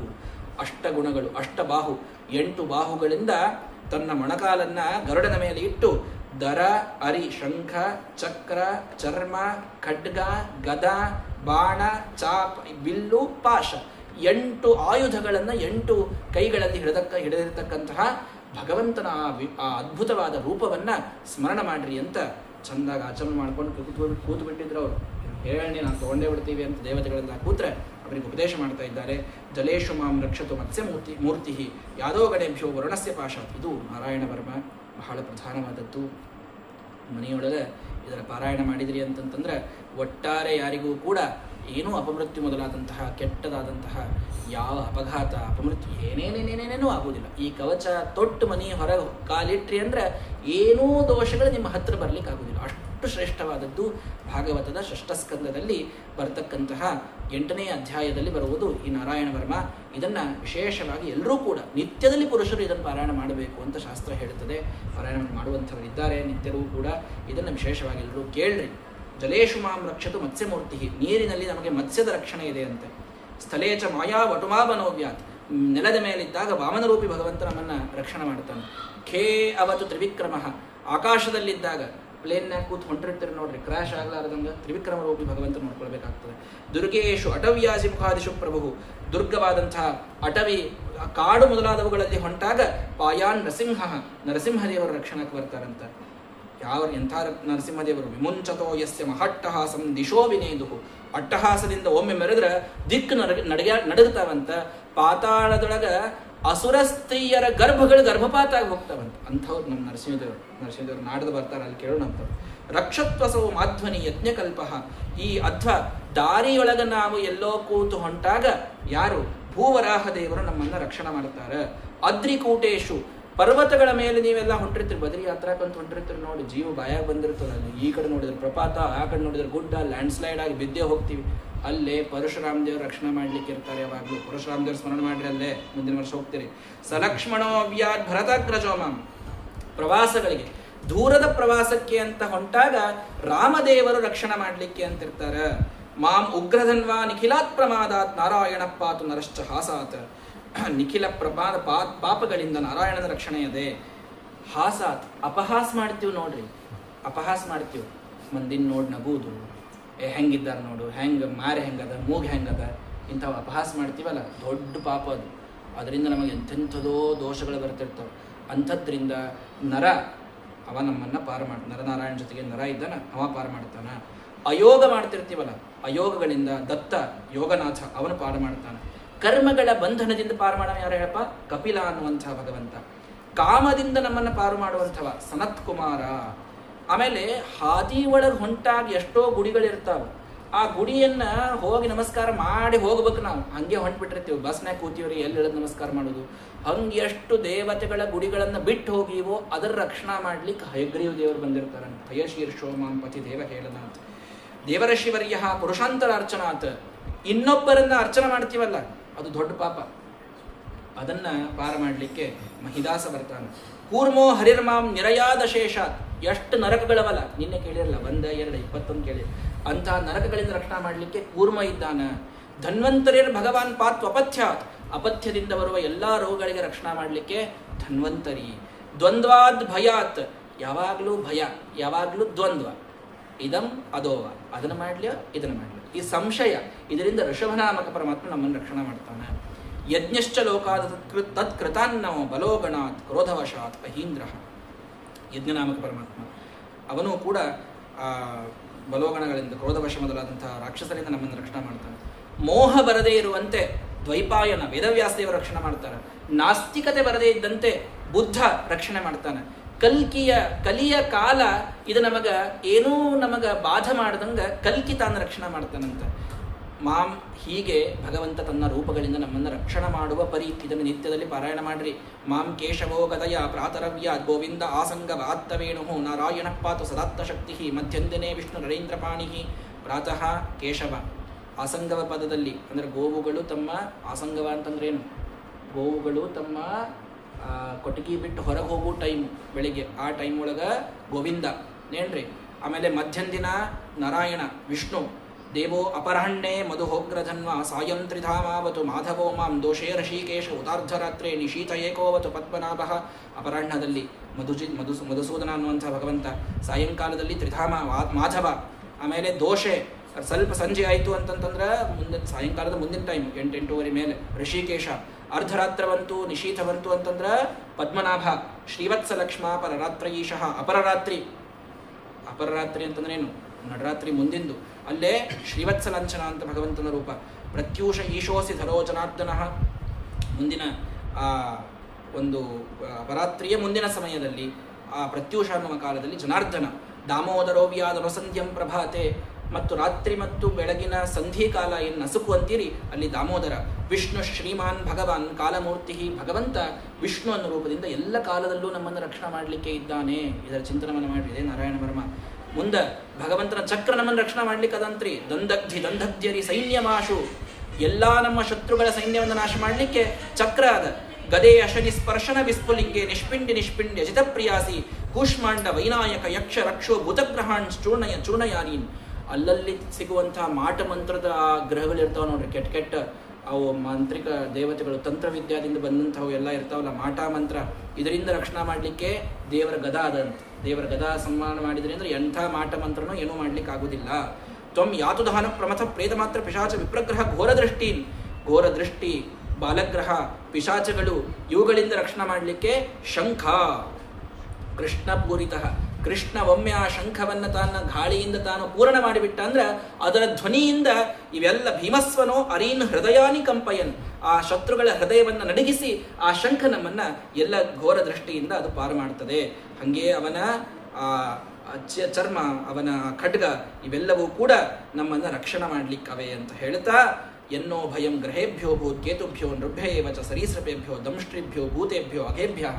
ಎಂಥ ಪ್ರಾಣಿ ಪಕ್ಷಿ, ಹಾವು ಚೋಳು ಎಲ್ಲ ಭಯದಿಂದ ಸರ್ವಾಣ್ಯೇತಾನಿ ಭಗವನ್ ನಾಮ ರೂಪ ಅಸ್ತ್ರ ಕೀರ್ತನಾತ್.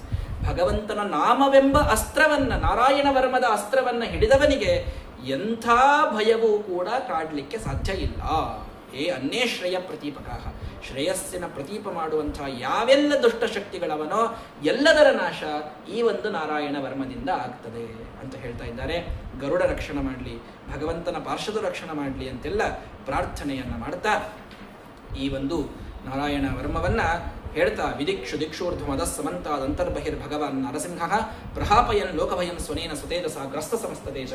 ತನ್ನ ತೇಜಸ್ಸಿನಿಂದ ಇಡಿಯಾದಂತಹ ಲೋಕವನ್ನೇ ಗ್ರಸನ ಮಾಡಿದಂತಹ ನರಸಿಂಹದೇವರು ಆ ದಿಕ್ಕು ವಿದುಕ್ಕುಗಳಲ್ಲಿ ಅಂತರ್ಬಹಿಹಿ, ಒಳಗೆ ಹೊರಗೆ ಸಾಯಬಾರದು ಅಂತ ಅಂದಿದ್ನಲ್ಲ, ಖರೇನೇ ಸಾಯಲಾರ್ದಂಗ ನಮ್ಮನ್ನ ನೋಡ್ಕೊಳ್ಳೋರು ನರಸಿಂಹದೇವರು. ಅವನನ್ನ ಅವ ಅಹಂಕಾರದಾಗಿದ್ದ ಅಂತ ಒಳಗೆ ಬೇಡ ಹೊರಗೆ ಬೇಡ ಅಂತ ಮಧ್ಯದಾಗ ಕೂತು ಅವನನ್ನು ಕೊಂದಿದ್ರು. ಆದರೆ ನಮ್ಮನ್ನು ಮಾತ್ರ ಅವರು ಭಕ್ತಿಯಿಂದ ಶರಣಾಗತರಾದ್ವಿ ಅಂತಂತಂದ್ರೆ ಪ್ರಹಾಪಯನ್ ಲೋಕಭಯಂ ಸ್ವನೇನ, ತಮ್ಮ ಸ್ವನದಿಂದಲೇ ತಮ್ಮ ಧ್ವನಿಯಿಂದಲೇ ಎಲ್ಲ ಲೋಕದ ಭಯದಿಂದ ಅವರು ನಮ್ಮನ್ನು ರಕ್ಷಣೆ ಮಾಡಲಿಕ್ಕಿದ್ದಾರೆ. ಮಘವನ್ನಿದ ಮಾಖ್ಯಾತಂ ವರ್ಮ ನಾರಾಯಣಾತ್ಮಕಂ. ಈ ನಾರಾಯಣ ವರ್ಮವನ್ನ ಹೇ ಇಂದ್ರದೇವರೇ, ನಾನು ನಿಮಗೆ ಹೇಳಿದ್ದೇನೆ, ಇದನ್ನ ನೀವು ಅನ್ನೋದ್ರಿಂದ ಏತದ್ಧಾರಯಮಾನಸ್ತು, ಇದನ್ನ ಧಾರಣಾ ಮಾಡಿ ನೀವು ಯಾರನ್ನ ಬರೀ ನಿಮ್ಮ ಕಣ್ಣಿನಿಂದ ನೋಡ್ತೀರಿ ಅವರ ವಿಘ್ನಗಳು ನಾಶ ಆಗ್ತಾವ. ನಾರಾಯಣ ವರ್ಮ ಪಾರಾಯಣ ಮಾಡೋರಲ್ಲ, ನಾರಾಯಣ ವರ್ಮ ಪಾರಾಯಣ ಮಾಡಿದವ್ರು ಯಾರನ್ನು ನೋಡ್ತಾರ, ಅವ್ರಿಗೆ ಯಾರು ನಮಸ್ಕಾರ ಮಾಡ್ತಾರ, ಅವ್ರ ವಿಘ್ನಗಳು ಪರಿಹಾರ ಆಗ್ತಾವ. ಅಷ್ಟು ಈ ನಾರಾಯಣ ವರ್ಮದ ಮಹಿಮಾ ಅದ. ನ ಕುತಶ್ಚಿತ್ ಭಯಂತಸ್ಯ ವಿದ್ಯಾಂಧಾರಯತೋ ಭವೇತ್. ಎಂಥ ರಾಜರು, ಎಂಥ ಕಳ್ಳರು, ಎಂಥ ಗ್ರಹಗಳು, ಎಂಥ ವ್ಯಾಧಿ ಆಧಿ ಯಾವ ರೋಗದ ಭಯವೂ ಈ ನಾರಾಯಣ ವರ್ಮ ಅನ್ನೋರಿಗೆ ಆಗುವುದಿಲ್ಲ. ಆ ಭಯಗಳೆಲ್ಲ ಹೋಗ್ತಾವ. ಈ ಒಂದು ನಾರಾಯಣ ವರ್ಮದ ಸಿದ್ಧಿಯನ್ನ ಪಡ್ಕೊಂಡಂತಹ ಒಬ್ಬ ಕೌಶಿಕ ಅನ್ನೋ ಬ್ರಾಹ್ಮಣ ಇದ್ದ. ಅವ ಯೋಗ ಮಾರ್ಗದಿಂದ ತನ್ನ ಪ್ರಾಣತ್ಯಾಗವನ್ನು ಮಾಡ್ತಾನಂತ. ಅವನ ಅಸ್ಥಿ ಬಿದ್ದಿರ್ತಾವಂತಲ್ಲಿ. ಆ ಅಸ್ಥಿ ಬಿದ್ದದ್ದನ್ನ ಮ್ಯಾಲಿನಿಂದ ವಿಮಾನದೊಳಗೆ ಒಬ್ಬ ಗಂಧರ್ವಪತಿ ಚಿತ್ರರಥ ಅಂತ ಹೊಂಟಿರ್ತಾನ. ಆ ಚಿತ್ರರಥ ಹೋಗಬೇಕಾದಾಗ ಇವನು ನಾರಾಯಣ ವರ್ಮದಿಂದ ಸಿದ್ಧವಾದ ಇವನ ಅಸ್ಥಿಯನ್ನ ದಾಟಿದ್ದಕ್ಕ ಏನಾಯ್ತು, ಸಾಂಗನೋ ನೆಪತತ್ ಸದ್ಯ, ಅವನ ತನ್ನ ಹೆಂಡತಿ ಮಕ್ಕಳನ್ನು ಕರ್ಕೊಂಡಲ್ಲಿ ಕೆಳಗೆ ವಿಮಾನದಿಂದ ಕೆಳಗೆ ಬೀಳುತ್ತಾನೆ. ಆ ವಿದ್ಯೆಯನ್ನು ಧಾರಣ ಮಾಡಿದಂತಹ ಬ್ರಾಹ್ಮಣನ ಶಕ್ತಿಯಿಂದ ಅವಾಗ ಅವನಿಗೆ ಮತ್ತೆ ಆಕಾಶವಾಣಿ ಆಗ್ತದೆ. ವಾಲಕಿಲ್ಲರ ವಚನದಿಂದ ಆತ ಆ ಪೂರ್ವ ದಿಕ್ಕಿಗೆ ಹರಿಯುವಂತಹ ನದಿಯೊಳಗೆ ಹೋಗಿ ಅವನ ಅಸ್ಥಿಗಳ ವಿಸರ್ಜನವನ್ನು ಮಾಡಿ ಮತ್ತೆ ತಾನು ಹೋದ ಅಂತ ಹೇಳ್ತಾ ಇದ್ದಾರೆ. ಹೀಗೆ ನಾರಾಯಣ ವರ್ಮದ ವಿಚಿತ್ರವಾದಂತಹ ಒಂದು ಮಹಿಮೆ ಇದೆ. ಈ ನಾರಾಯಣ ವರ್ಮವನ್ನು ನೀನು ಧಾರಣ ಮಾಡಿ ಯುದ್ಧಕ್ಕೆ ಹೋಗು, ನಿಮಗೇನೂ ಆಗುವುದಿಲ್ಲ ಅಂತ ಹೇಳಿ ಅವರು ಕಳಿಸ್ತಾ ಇದ್ದಾರೆ. ಆ ವಿಶ್ವರೂಪಾಚಾರ್ಯರ ಆ ಉಪದೇಶವನ್ನು ಪಡೆದು ಯುದ್ಧಕ್ಕೆ ಅಂತ ಹೋದ್ರೆ ಎಲ್ಲ ದೈತ್ಯರನ್ನ ಪೂರ್ಣ ಗೆದ್ದು ನಮ್ಮ ಇಂದ್ರದೇವರು ಮರಳಿ ಬರಬೇಕಾದಾಗ ಇನ್ನು ನಮ್ಮನ್ನು ಯಜ್ಞ ಮಾಡಿಸ್ರಿ ಅಂತ ಹೇಳ್ತಾರೆ. ಯಜ್ಞ ಮಾಡಿಸುವಾಗೆ ಕೂತಂಥ ವಿಶ್ವರೂಪಾಚಾರ್ಯ ತಲೆ ಇಂದ್ರದೇವರೇ ಕಳೆದು ಬಿಟ್ರು. ಇಷ್ಟೆಲ್ಲ ನಾರಾಯಣ ವರ್ಮ ಪಾಪ ಅವ್ರ ಕಡೆಯಿಂದ ಉಪದೇಶ ಪಡೆದು ಎಲ್ಲ ಮಾಡಿಕೊಂಡು ಅವರನ್ನೇ ಕೊಂದು ಹಾಕಿಬಿಟ್ರು ಇಂದ್ರದೇವರು. ಅವ್ರನ್ನೇ ಯಾಕ್ರಿ ಇಂದ್ರದೇವರು ಕೊಂದ್ರು? ಇದು ವಿಚಿತ್ರ ಆತ್ಲ. ಗುರುಗಳು ಅಂತ ಮನ್ಯಾಗ ಕೂಡಿಸ್ಕೊಂಡು ಗುರುದ್ರೋಹ ಮಾಡಿ ಗೃಹತ್ಯಾನೆ ಮಾಡಿಬಿಟ್ರಲ್ಲ ಇಂದ್ರದೇವರು. ಅಂದ್ರೆ ಯಾಕೆ ಹಂಗಾಯಿತು ಅನ್ನುವಂಥ ಕಥೆಯನ್ನ ನಾಳೆಯ ದಿನ ನೋಡೋಣ. ಶ್ರೀಕೃಷ್ಣಾರ್ಪಣಮಸ್ತು. ಹರಯೇ ನಮಃ. ವಿಚಿತ್ರವಾದಂತಹ ಈ ಷಷ್ಠ